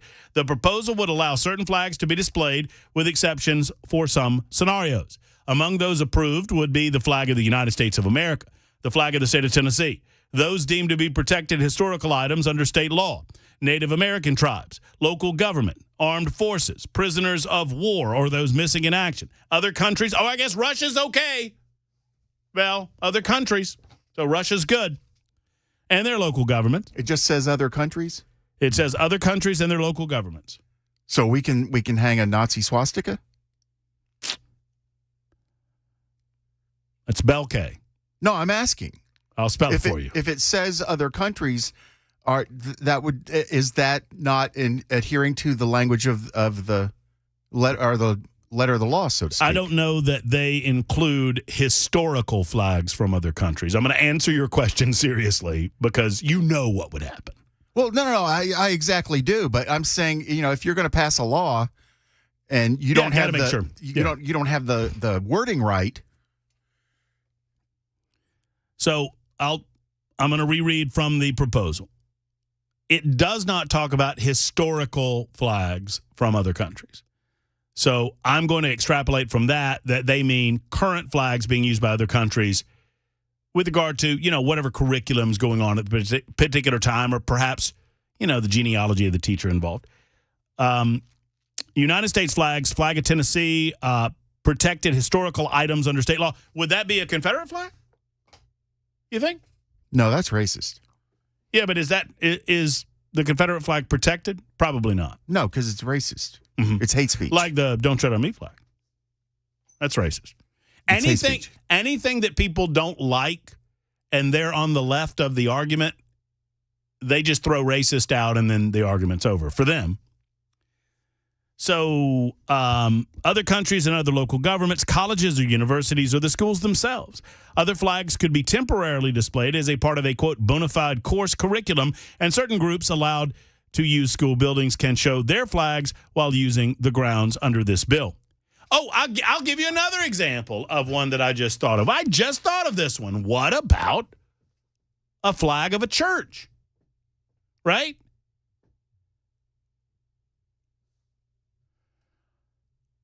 .2471 says that according to Fox 17, they said the Confederate flag could be shown if it was a part of the course curriculum. When you start adding flags, you provide ammunition. So here's the point. And I'm just, Gino Bolso might disagree, but I'm going to put a real fine point on this.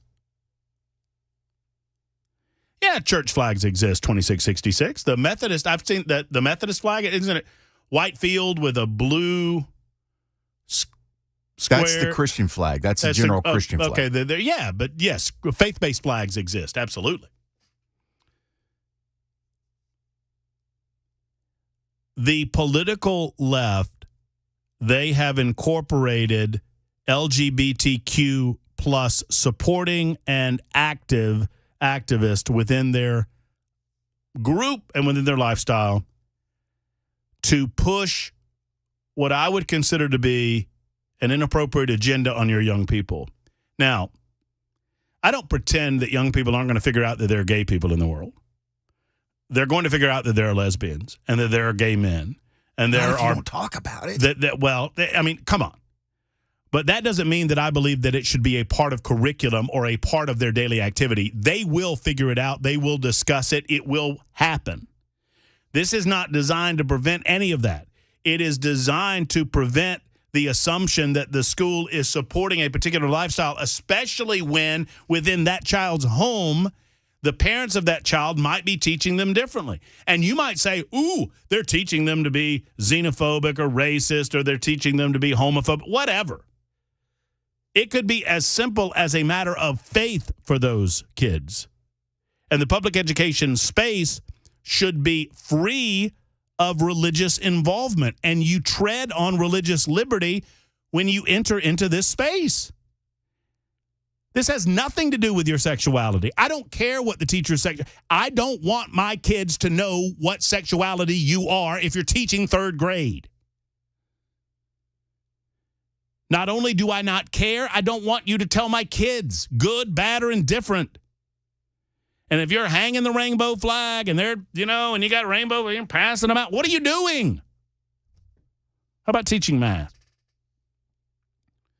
And we're seeing the growing propensity of these flags in these public spaces, in these public arenas, where they are making, whether you like it or not, they're making a religious statement at that point. That we as a government school support this against the religious beliefs of a lot of people that send their kids to public school. No one is taking a position to suggest on the matter, to suggest that perhaps the school is not a place to debate it. Why don't we let kids be kids? They'll figure it out on their own, and they'll have help figuring it out. And frankly, I don't have problems with the discussion in higher grade levels. It's one thing to have these discussions. It's another thing for the leader of the school, or in this case, the leader of the classroom, to declare a position on the matter before the discussion even begins. 3005 says, is it joke time? Almost. Super Talk 99.7 WTN.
All right, Super Talk 99.7 WTN. Daryl, we'll get to your call momentarily out of Sparta, but I made a promise, and I try to fulfill my promises, although sometimes I forget.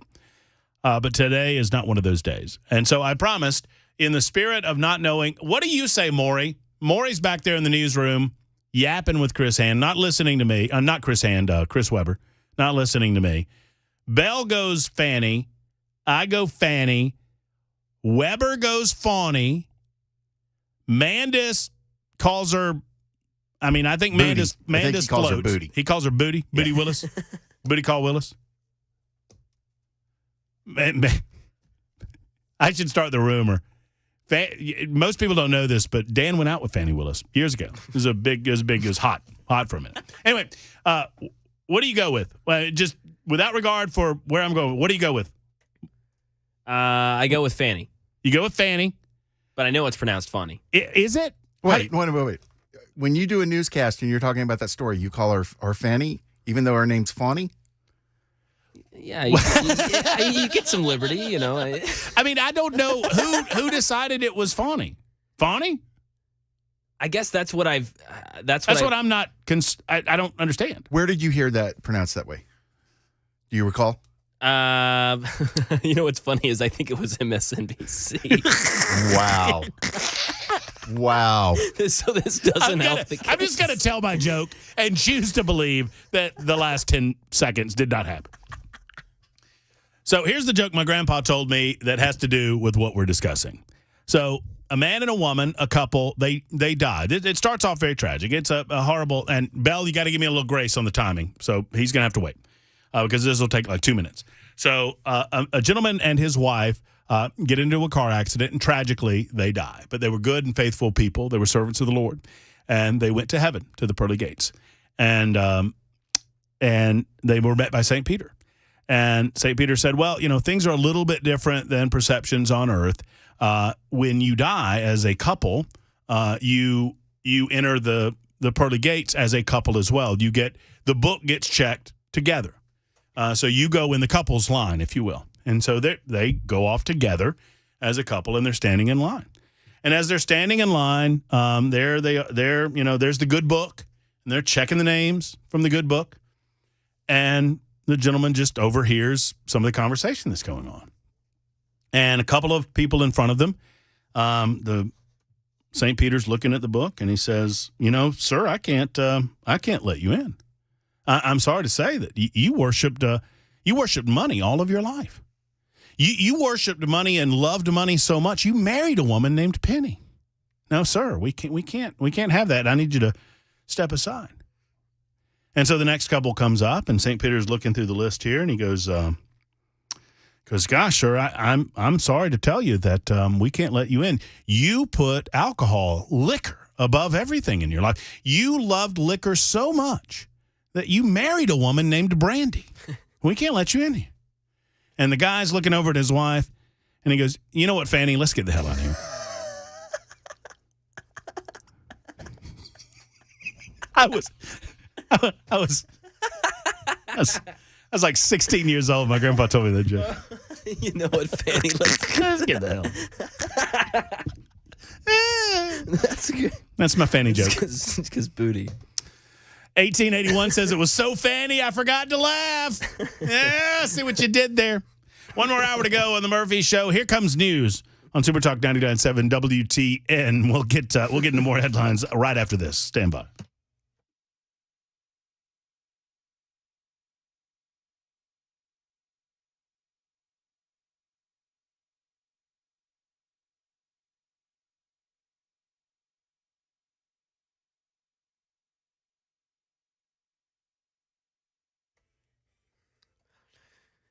.201, I'm Mac Maury with your top story. 73 degrees, sunny, bit breezy in Nashville. Weekend forecast or weather forecast coming up in 2 minutes.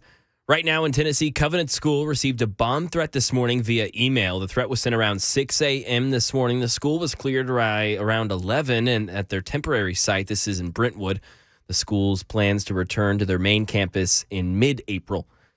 Congressional leaders appear hopeful they could avoid a partial government shutdown later this week as they leave a meeting with President Biden and Vice President Kamala Harris in the Oval Office today. Karen Travers brings us the latest. The White House says President Biden emphasized the urgent need for Congress to approve new funding for Ukraine. Senate Majority Leader Chuck Schumer called it one of the most intense meetings he's ever had in the Oval Office and described a pressure campaign on House Speaker Mike Johnson to bring up for a vote the Senate-passed bill that has $60 billion for Ukraine. The five of us, the President, the Vice President, Leader McConnell, Leader Jeffries, and myself, made it so clear how vital this was to the United States.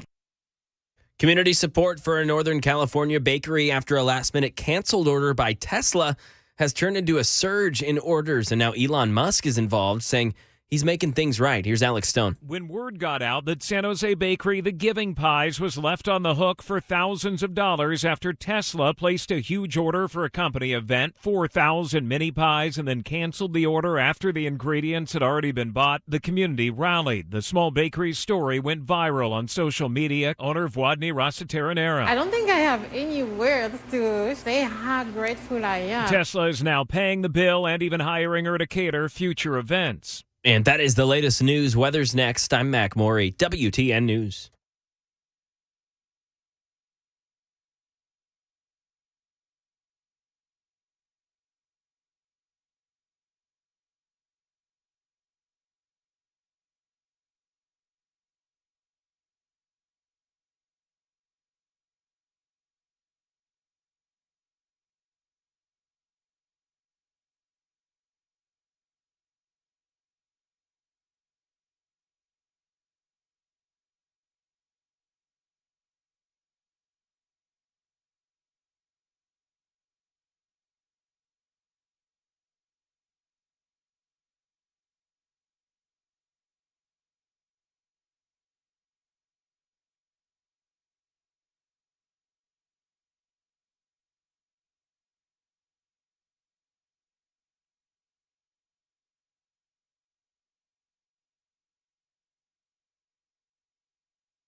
Members Nutrition, as I sat down with them some weeks ago, they exist, in my opinion, for two primary reasons. One, they want to make all of their products right here in the United States of America. They want to make sure that all the supplements and vitamins that they sell you to help with your health are as priced as good as they can be, and I'll get to more of that in a moment, and they're made right here in the good old USA, so you know that you can depend on the quality of the product themselves. Secondarily, they believe that if you cut out middleman, in other words, if you cut out the markup that occurs when it goes from the manufacturer to the retail shop, and you go directly to the people that are making the products, that would be Members Nutrition, they can save you money. Just by that alone, they can save you money. Forget about shipping costs and all of those other things with those companies that work overseas. It's one of the reasons that I'm so proud to talk to you about Members Nutrition. I want you to go to the website, membersnutrition.com, to find out more. And I want to point you specifically to Youthful Cleanse. It's one of the products that they want to highlight to help you detoxify your body, to boost your performance digestively and otherwise, to boost nutrient absorption. I mean, it's kind of a building block approach at Members Nutrition. So they want to get you those supplements, those nutrients that you need to have a healthy life naturally. And the way to do that is to first get the toxins out of your body. And you do that with Youthful Cleanse. Go to membersnutrition.com to find out more, to take the first steps toward improved digestive health. Youthful Cleanse at membersnutrition.com. Tell them Matt Murphy sent you to Members Nutrition.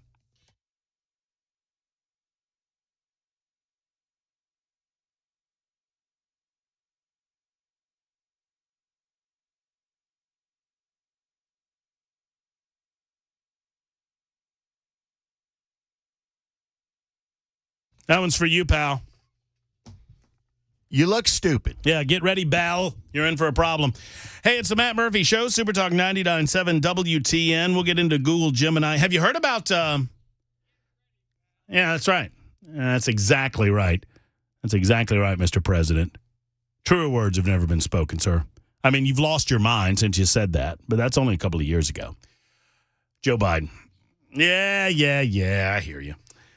So here's I think the approach, and I mentioned this at the beginning of the show, and I want to get into it. By the way, it's the Matt Murphy Show. It's our hour number 3. Thank you for being around on Super Talk 99.7 WTN. We appreciate you.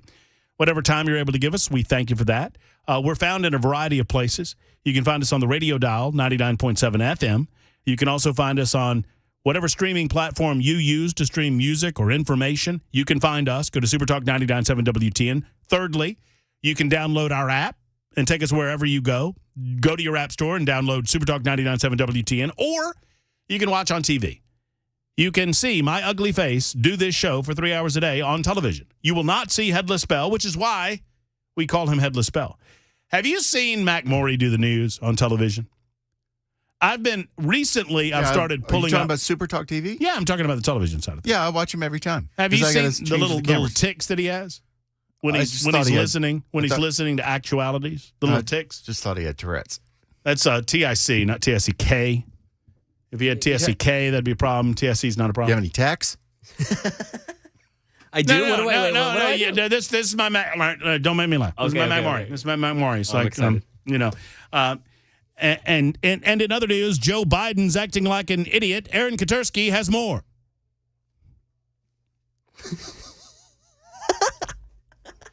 You flex during the actuality. I'm not saying it's a bad thing. I'm saying it's a good thing. I like it. He messes with his hair a lot too. He's there's a lot of it to mess with. Putting his hand through, stretching. I do that crack thing that you don't like in my legs that I do. Oh, yeah, I do that sometimes. No, he does this. Like, look, you pop knuckles. That's one thing, and I'm not a Pollyanna, but Maury does this thing, and I'm telling you, you're gonna regret it when you're 50. He does this thing with his hip, where he's standing there talking to you, and he'll kind of like stretch his hip out, and then it'll go pop, and it's like, oh my God, you just broke your hip.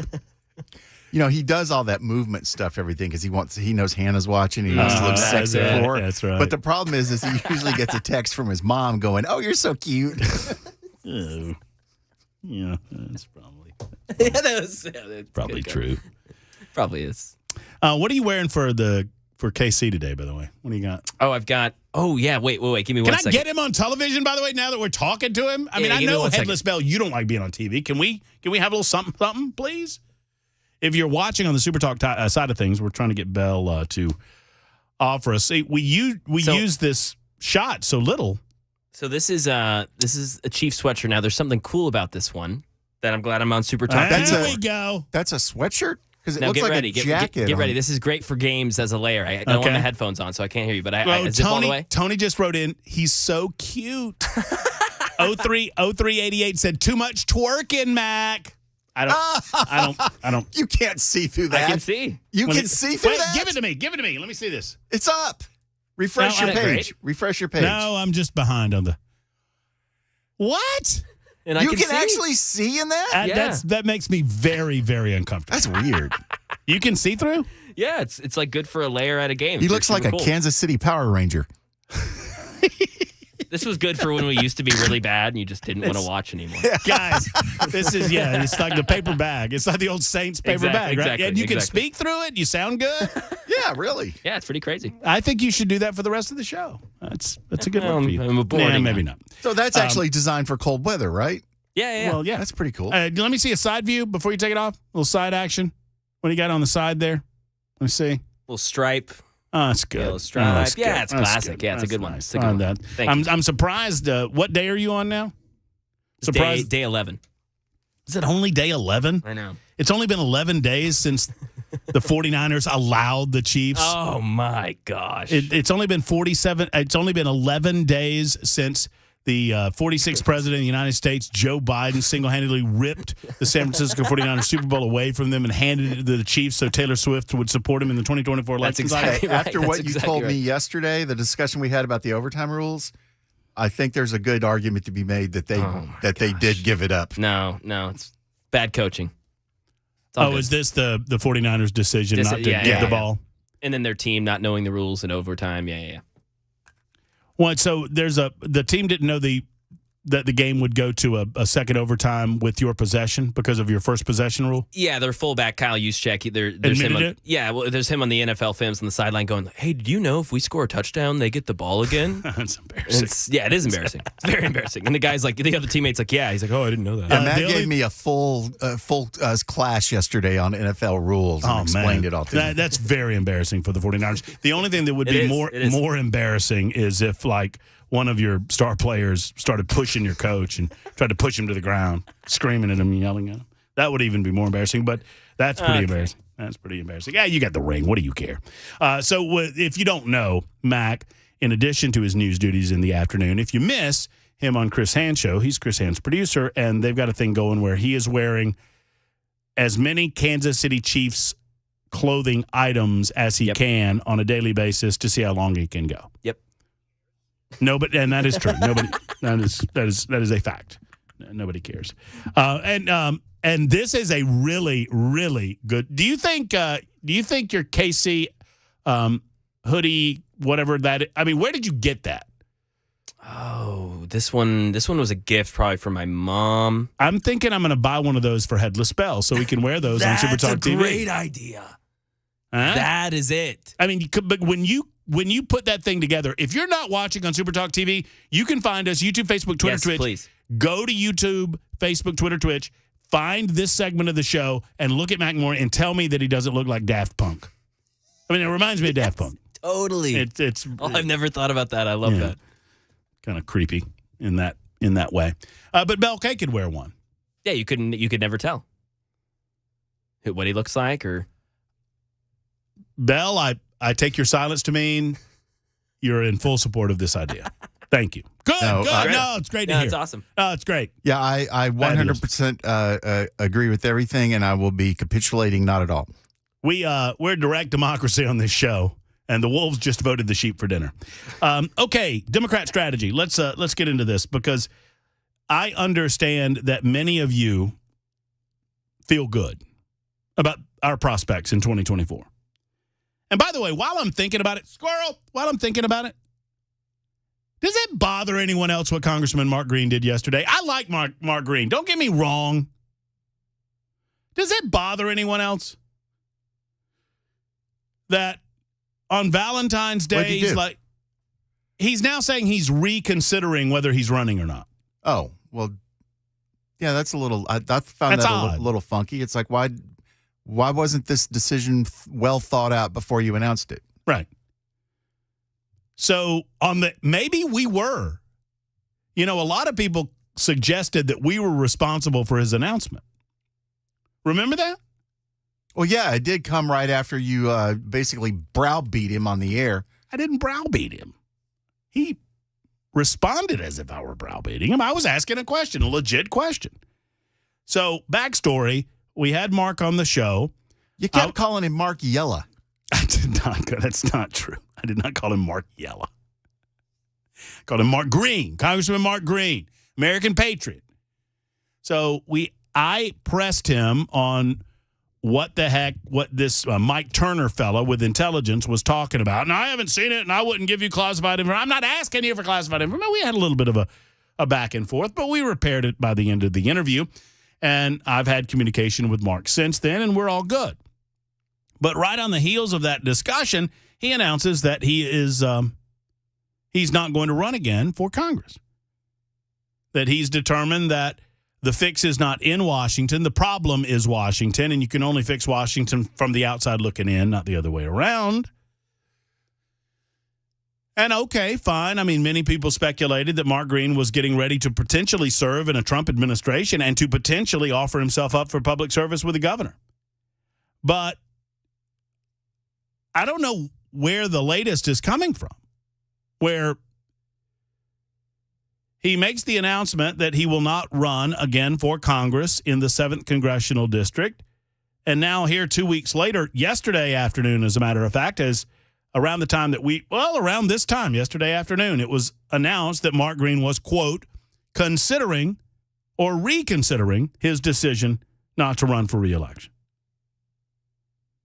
Which seems odd. I feel like there's a part of the story that we're not hearing. and remains to be seen whether we'll ever know what the deal is. But a lot of us, and I include myself in this number, we feel very confident about the election cycle that's upcoming. And I think our confidence is placed in a couple of, it's founded on a couple of basic principles. One, no matter how much the leftist media tries, no matter how much his defenders try, MSNBC, ABC, NBC, CBS, Washington Post, New York Times, and of course, the hated #never CNN. They cannot avoid or talk away or excuse away what we see on a daily basis when it comes to Joe Biden. So the confidence leading into 2024 is twofold with regard to the personalities involved. One, Donald Trump's a dynamic personality that brings a lot of people to the polls. He got 81 million votes last time around. The feeling is he'll get that number of votes this time around and all will be well. Joe Biden is a doddering old fool. He's presented himself as a doddering old fool. The economy is in somewhat of a shambles. Inflation's up, stock market's down, all of those things. All of that confidence is based on Joe Biden being the candidate. And I think maybe that's misplaced. More on that in a second. Set that aside for a moment. Here's what I am looking at as the Democrat strategy for success. I am not telling you that I think it's a good strategy. I'm not telling you that it's a bad one. I'm not telling you I support it. I don't. What I'm telling you is this is what I think they're going to try to do over the next couple of months and leading into the summer in advance of getting a new candidate. Number one, Joe Biden's going to the border tomorrow, Thursday, I guess. It is not happenstance that he's going to the border on the same day that Donald Trump's going to the border. Donald Trump going to Eagle Pass, Joe Biden going to Brownsville. It's about 4 or 5 hours away from one another, so they will not be near one another. Watch as Donald Trump walks along the border and walks the craggy border, where the Border Patrol goes, and watch as Joe Biden does not. Okay? Because Joe Biden doesn't have the ability. He'll fall down. Joe Biden will fall down. Democrats have to turn the border issue around on the Republicans in order, I believe, to have any success in November. Because it's affecting families. It's destroying families. The Laken Riley case out of Georgia, this new case that I've been telling you about, where in Virginia, a Venezuelan national has been charged with rape of a 13-year-old. And it's just one of thousands of cases like this. Thousands of cases where illegal aliens are committing acts of the most egregious violence against American citizens. And the only thing that the political left has to say about it is, well, those things happen. We're trying. They are desperate to turn the issue around on Republicans, which is why they're hinging all of this on this ridiculous, going nowhere immigration bill that didn't have really anything to do with border security. Well, we tried to pass a bill and the Republicans stopped us. That's their way of trying to turn this around on the Republicans. I do not believe that it will be successful. At least I hope that it will not be successful. But they know that it is a big enough issue slapping the American people in the face that they have to take ownership of it. And, they have to hand ownership of it to the Republican Party. And that's what they're trying to do.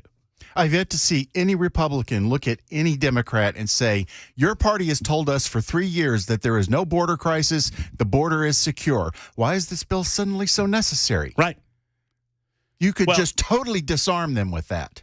Two things. One, and you've been saying this for several weeks. You've been asking me the question off air for several weeks. Why are more Republicans not going on major mainstream networks and saying, Joe Biden and his people, whether it's the, quote, border czar, Kamala Harris, or their Secretary of Homeland Security, Alejandro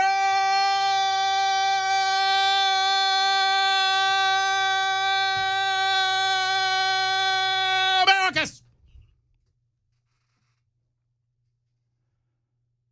They told us for years there was no border crisis. The border was secure. They stood before the Congress of the United States of America and said the border's secure. Now suddenly the border's not secure after 7.5 million people have illegally entered this country, some of them wanting to do very bad things. And now they tell us in an election year that not only is it a problem, and Bell hits on it, suddenly it's a problem, and automatically it's the Republicans' problem. Because they tried to pass a bill that would fund paper pushers that would further allow illegal aliens to enter into this country. The funding that came out of that bill, let me just put a bottom line on it. You'll hear a lot about this bill. This bill was good. It was a bipartisan piece of legislation. Never came up for a vote in the Senate, by the way. Never did. It was a bipartisan piece of legislation. The bill, or never came up for a vote in the House. The bill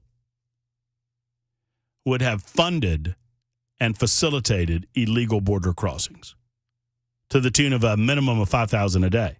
That's 1.85 million people a year. That would heretofore be illegal. Here's the only solution on the border, and it's the one that the Republican Party should be advancing.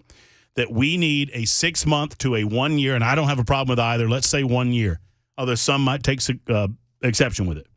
You need a 1-year moratorium on all entry into the United States of America that is not already in process, meaning, green card, visa application, H-1B1, and that, I think that's right. All of that.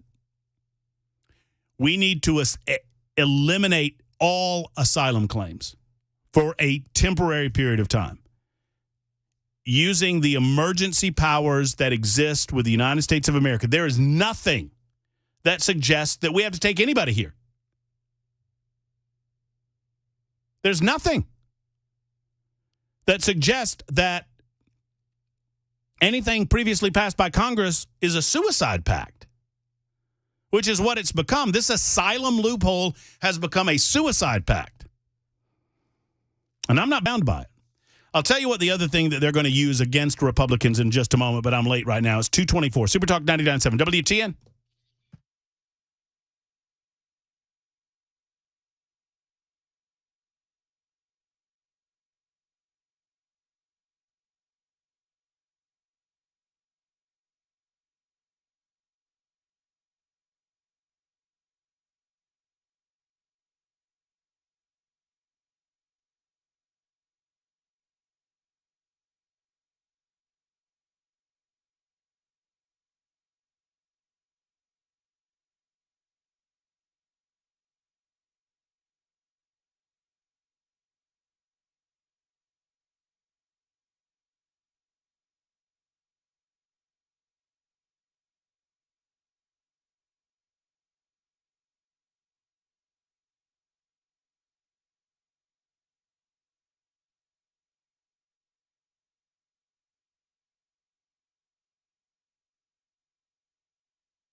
The first swing state primary beginning, a baby shot and killed in Tennessee. And we've got some news concerning Gavin Newsom and a recall effort. 2:30 Super Talk 99.7 WTN. Ooh, I know the news. But unlike Brian Wilson yesterday, I'm not going to scoop you. With Mumu. I do have a Mumu update, though. Oh, good. I like the Mumu update. Yes. And I'm going to get to it. Mumu update on the way. Do you have Mumu in the news? No, it's all you. Who's all Mumu? you. Well, stay tuned.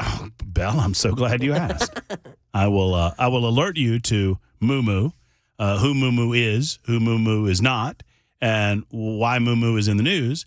Why there was a I don't know. I don't like family members fighting. I don't suggest that it was a fight, but Wilson pulled rank on Maury yesterday. Because you do that to me all the time. Well, you try not to. It's funny when these things come together. Like Wilson had his paper ready. He had his story ready to go. Some of the segments are longer than others. Like this is a shorter segment, Yeah. and so sometimes you do what is known in the business as a kicker story, meaning something fun, a little lighter, on the lighter side of things to lighten the mood a little bit because everything can get so heavy sometimes. And so I listened yesterday afternoon, as I often do, driving about, running my errands to Brian Wilson and The Drive, and we encourage you to do that as well. And Maury comes on and goes, and a missing Mumu or something or another. You teased it in some way. And Brian's like, I was getting to that story. And then he just did the whole story. Did you do it in the news? I didn't. I ended up, I was like, all right, I guess I'm cutting this out. So The kicker story got kicked. Yeah, the kicker story did get kicked. Wilson killed me. For like a serious crime story, too. I didn't even have another fun kicker, so it was. But yeah, no, he scooped me. Have you done the Flaco the Owl story out of New York? No. Oh, well. It's a sadder. Do you know about it? It's a sadder I'm story. Googling. Oh, yeah, I don't know sad. about it either. It's a sadder story. It's a story about how liberal do-gooders sometimes try to liberal do good, and their liberal do-gooding doesn't work. So I'll tell you that story. I'll combine Mumu the Owl, or rather Flaco the Owl and Mumu the Cow. And we'll share those stories with you coming up in just a moment. Right now, Aaron is in Columbia. Real quick, Aaron, what's going on? What's on your mind? Man, I'm not a political strategist, Matt. Thank you for taking the call. But my curiosity is this. Nikki Haley's still in for some ungodly known reason. What if it is a ploy, as they kind of came at Carrie Lake earlier in her career, to say, hey, step aside and, take a moratorium on running in. You can come back, we'll pay you $100,000 or whatever that was. What if the Democrats, because does anybody seriously believe that Biden will be the candidate? I don't think anybody does.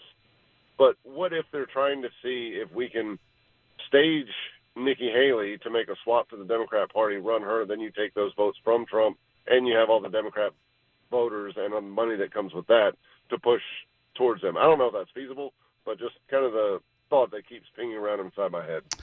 That's an interesting concept. Let me chew on it for a minute, Aaron, and I want to carefully consider it. I don't want to 10 years ago, Matt Murphy would have dismissed it. I try not to dismiss anything along these lines anymore because we've seen how far the government will go to take over our lives and to deceive us. We saw it in 2020. So let me consider I'm it. in cybersecurity. I don't trust anybody. I mean, I don't think the Koch brother, and I know one of the Koch brothers is dead, and thank you, Aaron, for the call. I do not believe that the Koch brothers would be spending this amount of money for a Democrat. I don't believe that Nikki Haley would. I think a lot of Democrat support might gravitate to RFK. Let me consider it, and I'll think on it. While Mac Maury does the news, it's 2:32 on Super Talk 99.7 WTN.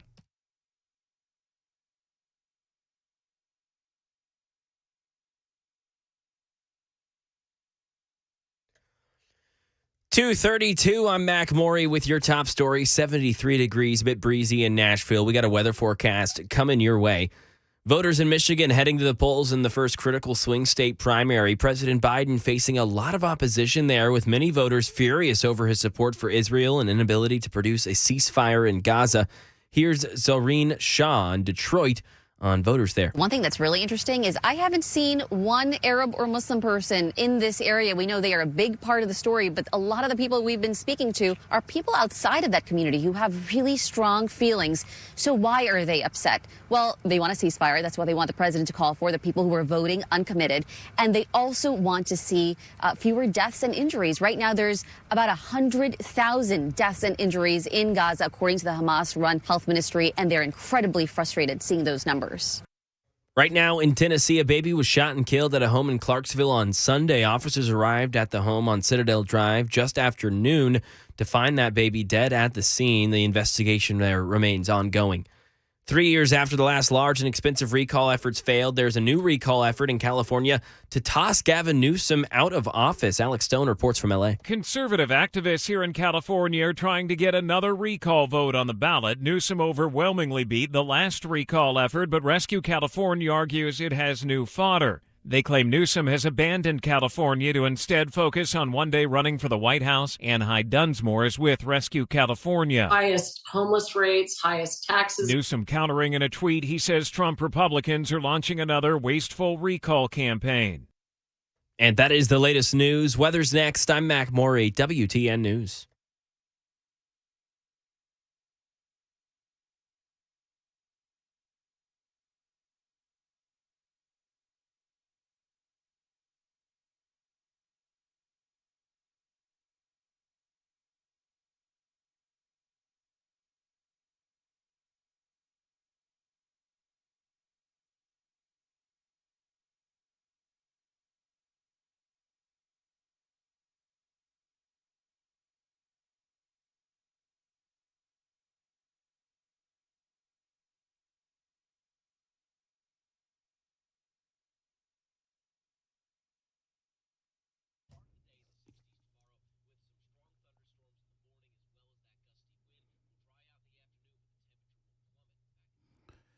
All right, folks, Efficient Heating and Cooling and my man Jeff Eddy are here for you when it comes to your maintenance needs. Jeff Eddy is encouraging you, and I know it seems early, but it's really not.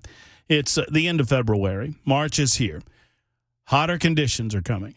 You'll be turning on the AC before you know it. You want to get Jeff Eddy and Efficient Heating and Cooling to your home before you do this. Why? Because your AC unit has been sitting, and with that sitting comes a stagnant atmosphere and dust settling and dander settling, and you don't want all of that blowing out of your vents because that could cause health concerns for you and your family. What you need is a low-cost option to come in to make sure that your AC unit is maintenance the way that it should be. And I don't think it's too early to go ahead and schedule this appointment today. Let Jeff Eddy come out in the next several weeks, make sure that everything's running as it should, because you're going to extend the life of that AC unit. And you probably don't think about this until it's too late, right? I don't want you next year or this summer concerned about having to replace your unit. And when it comes time, he'll give you a low-cost option, diamond contractor with Mitsubishi Electric, and Elite Pro partner with Rheem. So Jeff Eddy can help you keep the cost low in this regard. But I don't want you thinking, man, Murphy said maintenance the unit, you get more life out of the unit. I should have listened. Now I got $3,000 or $4,000 to spend on a new unit. You don't need to do that unless you have to. Eventually, it will run out of life, and it will die. You don't want that to happen before it needs to. Call Jeff Eddy and Efficient Heating and Cooling and schedule the appointment today. Here's the number, 615-784-4424. 784-4424. For Jeff Eddy and Efficient Heating and Cooling, online, efficienthvac.net.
The Dr. Gill Center for Back, Neck, and Chronic Pain Relief is just that, the Back and Neck Center for Chronic Pain Relief. And the Dr. Gill Center does much, much more. Let's talk about this. When I first visited the Dr. Gill Center, met Dr. Gill, met Dr. Wendy. She's the one that went over me with a fine-tooth comb, gave me some x-rays. We went over those findings with the x-rays. She identified a spinal compression that I wasn't aware of in my upper neck. It was causing pain to radiate out to my shoulders. I thought it was stress-related pain. It was not. It was compression-related pain. And once we went through spinal decompression, I am a new man. I do not feel the pain in my neck. I do not feel the pain in my shoulders any longer. Now, my lower back's a slightly different situation. It's a spinal decompression, and there's some disc-related issues there, too. Well, they've alleviated the pain to the point that I don't have to pop pills every day. I don't have to worry about that. I can continue to play golf. I can continue to ride my motorcycle. I can continue to live my life without pain interfering with my life, without the need for pills, without the consideration for surgery. That's what it's all about with the Dr. Gill Center, is getting you back to a healthy and active lifestyle.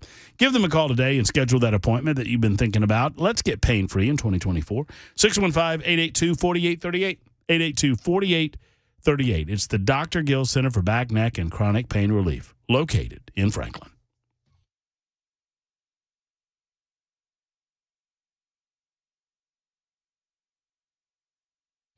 Super Talk 99.7 WTN. I'm thinking correctly here, right? That Governor Bill Lee was reelected. Bill Lee was reelected as governor last year. Is that not right? I want to say that's right. He was. He assumed office in December 7th, 2023. So yes. So he will serve until 2027. The reason I bring this up, and by the way, thank you for listening. It's the Matt Murphy Show. My name is Matt Murphy. That's Bell K. We call him Headless Bell. Mac Morey's back in the newsroom. And I've got a question for Mac Morey when he's ready. Well, I don't have a question for Mac Morey, but Bell K does. But the question came up, well, if Congressman Mark Green is reconsidering, does that mean that somebody talked him off of his potential run for governor? No. Mark Green can serve up until the point that he's elected governor. He could continue to serve, and he could certainly serve another 2 years, 2024, 2025, 2025, 2020, I guess that would be 2025 to 2027, and then run for governor. So he could serve another term as a congressman. What I heard, the rumor mill had it this way, that there was a possibility that upon reelection of Donald J. Trump, that Congressman Mark Green might consider, and I have no idea if any of this is true. I'm telling you what the rumor mill said. This is rumor, speculation, that Mark Green would be a strong consideration for, like, Secretary of Homeland Security, replacing Alejandro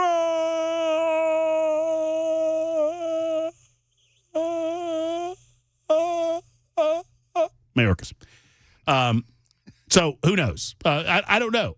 No one knows if Mark Green has made a decision to turn that around or not. So that's still on the table. Before I get to our Mumu update and before I tell you about the story of Flaco the Owl, Mac Morey is back in the newsroom. He's busily preparing another award-winning newscast. Those awards all coming from us on the Matt Murphy Show. We print them out personally. And hand them to Mac Morey to make him feel good about himself. Gold stars all around. Everybody gets a trophy. Smiley face stickers. I need the stickers, yeah. Mac, Bell has a question. Okay. You've been engaged for, what, 10 days now? Yes. So in those 10 days, with the process having kind of... I don't have anything to do with it. ...begun, any buyer's remorse yet? Oh,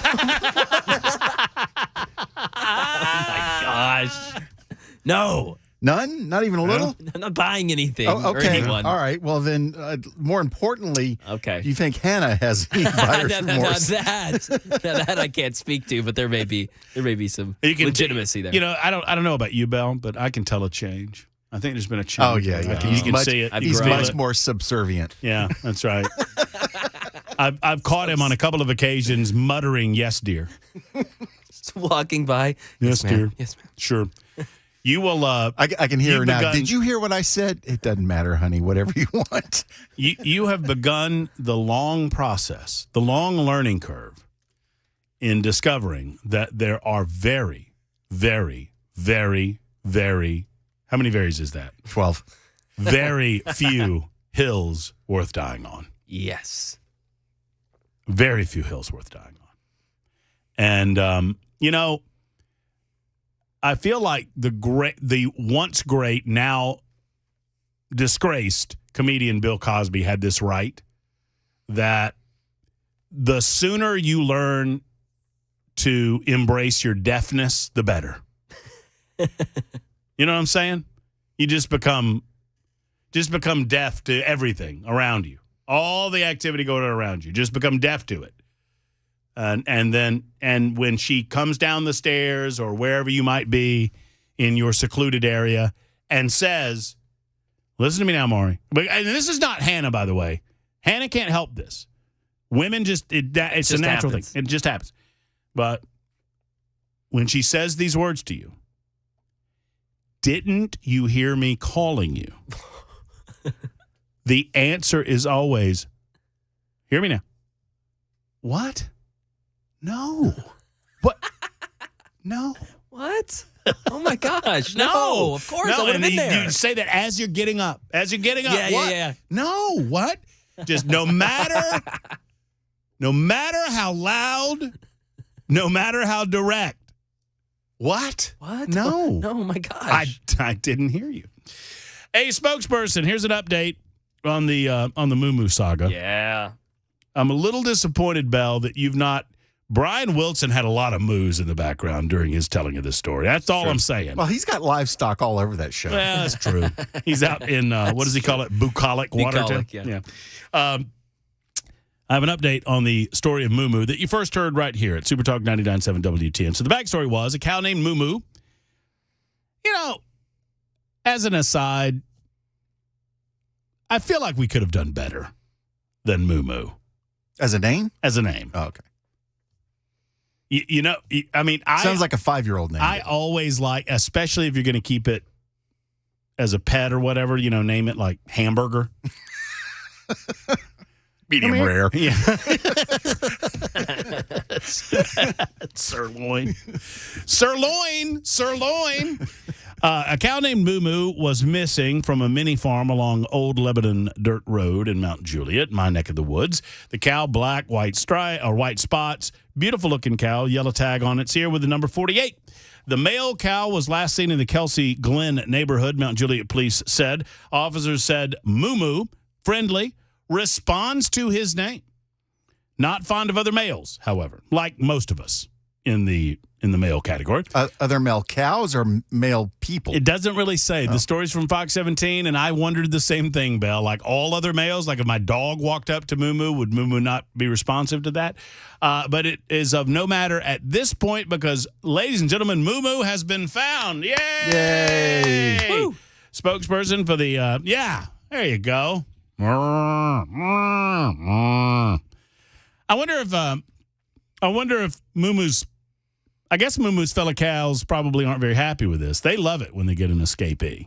I would think that they consider themselves in jail, much Gives like them cats. hope. Yeah. It's like if he did it, I can. That's right. City of Mount Juliet confirmed that the cow has been found and has made its way back to the farm, transferred back to the pasture after hanging out in the Kelsey Glen neighborhood where he was found in somebody's backyard. In their pool. On a float with a mimosa. Exposing, well, I guess he wouldn't have udders. Yeah. He would have udder stuff. Don't try to milk it. Don't. Stop it. Would not end well. And I'm glad that animal-based story did end well. This one, not so much. New Yorkers are mourning the loss of Flaco, the beloved Eurasian eagle owl who escaped the Central Park. What? Escaped? No. This New York Post story is actually telling it wrong. So here's the deal. This owl was a part of the Central Park Zoo, and do-gooders decided that they're going to allow the owl to escape. The owl had been in captivity for 12 years. The owl was a baby and had been raised in captivity. Oh, no. So it had no clue how to be a wild owl. So it had no clue how to do it. But here's the amazing thing. Flaco learned. Whoa. So Flaco was became something of an icon in the city of New York.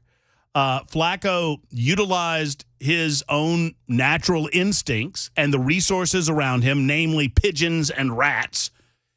And there are enough pigeons and rats in New York City that Flaco did very well hunting on his own and was seen around Central Park, became a fixture, had his own ex-post handle.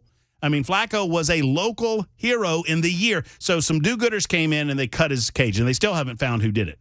And these people ostensibly wanted to release Flaco back to the wild. And he stuck around the city of New York. By the way, you weren't releasing him to the wild, you idiots. You're releasing him to New York City, which is different. Why do these liberal morons want all of these animals freed and let loose, but it's the people that they want to keep under their thumb? That's exactly right. So here's the deal. Flaco was photographed repeatedly all around the city. He became something of a peeping Tom, or in this case, it would be a peeping owl or a peeping Flaco. And I'm sad to report Flaco's dead. Would you fly into a window? It's exactly what Is it really? No, it's not. That's exactly what What happened. a horrible way to go. Well, they don't have many of those in the wild. How was he supposed to learn? It wasn't in the instincts. He apparently flew into a building. He died of blunt force trauma to his head. And people believe that he was either hit by something moving or that he hit something hard, like a building. Vandals, as I mentioned, tampered with his enclosure. He had been in captivity for 12 years, flew out of the Central Park Zoo, and they believe that he possibly could have experienced some level of poisoning through his consumption of pigeons and rats, but they don't know until a toxicology report comes back. But he is dead of blunt force trauma running into a building, something that he would not experience in the wild of, wherever the Eurasian owl comes from. It's 51 after the hour on Super Talk.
I hesitate to take up time that I could be spending with Brian Wilson on this next announcement, but I will do it as quickly as humanly possible. I apologize humbly and sincerely for misgendering Mumu the cow. You dummy. Mumu is a bull, and so many of you. Brian, did you get this yesterday when you did this story? Yeah. I got it. I don't know if people gave you the business, but a cow is a female, a bull is the male, and I'm sorry. I use cow generically. I probably shouldn't, but I do, and I'm sorry. Hey, Brian, how are you? Listen, I want to apologize unreservedly to Mac Morey for just taking that story away from me yesterday. I loved it. You think you're going to do that? I know. You know, sometimes you have to remind people who work on the show that the show is called The Drive with Brian Wilson. That's exactly right. No, I mean, tell him, buddy. It was one of those weird things, you know, where I have everything set up and I've already worked out with Chris what we're going to do. We're going to have the very effective moo sound effect and the whole 9 yards. And then he reads the T's, and you just took the story that I'm getting ready to talk about. Yeah, too late. Yeah, too late. You got to go. So I said, no, I'm sorry. I'm taking that story away from you. So, well, it was a great story, and I apologize to everyone that was offended that I was referring to Mumu as a cow when technically, listen, you can't misgender. It's a very serious offense these days, and even with cows, apparently. Just ask Winsome Sears, right? I mean, out of Virginia. All right, Brian, real quick, what's coming up on the drive, sir? Well, I think we'll talk for at least an hour about the importance of a functioning sewer system in your home. Because that's what's on my mind right now. I had sewer issues yesterday. No, we'll talk about 2024. We'll talk about the swamp. We got a whole bunch of stuff. Just hang around. It's all starting in a few minutes here on the drive. It's good stuff on the drive coming up in mere seconds right after Mac Morey's newscast. And Mac Morey's newscast is coming up right now. So if there's any special kicker stories you need to get out, Mac, get them out right now. Otherwise, Brian's got a little driveway. He's got a rampway that he can steal your story from you. That's all upcoming. We're back tomorrow at high noon. Until then, have a wonderful afternoon, folks. Hug your loved ones. So long.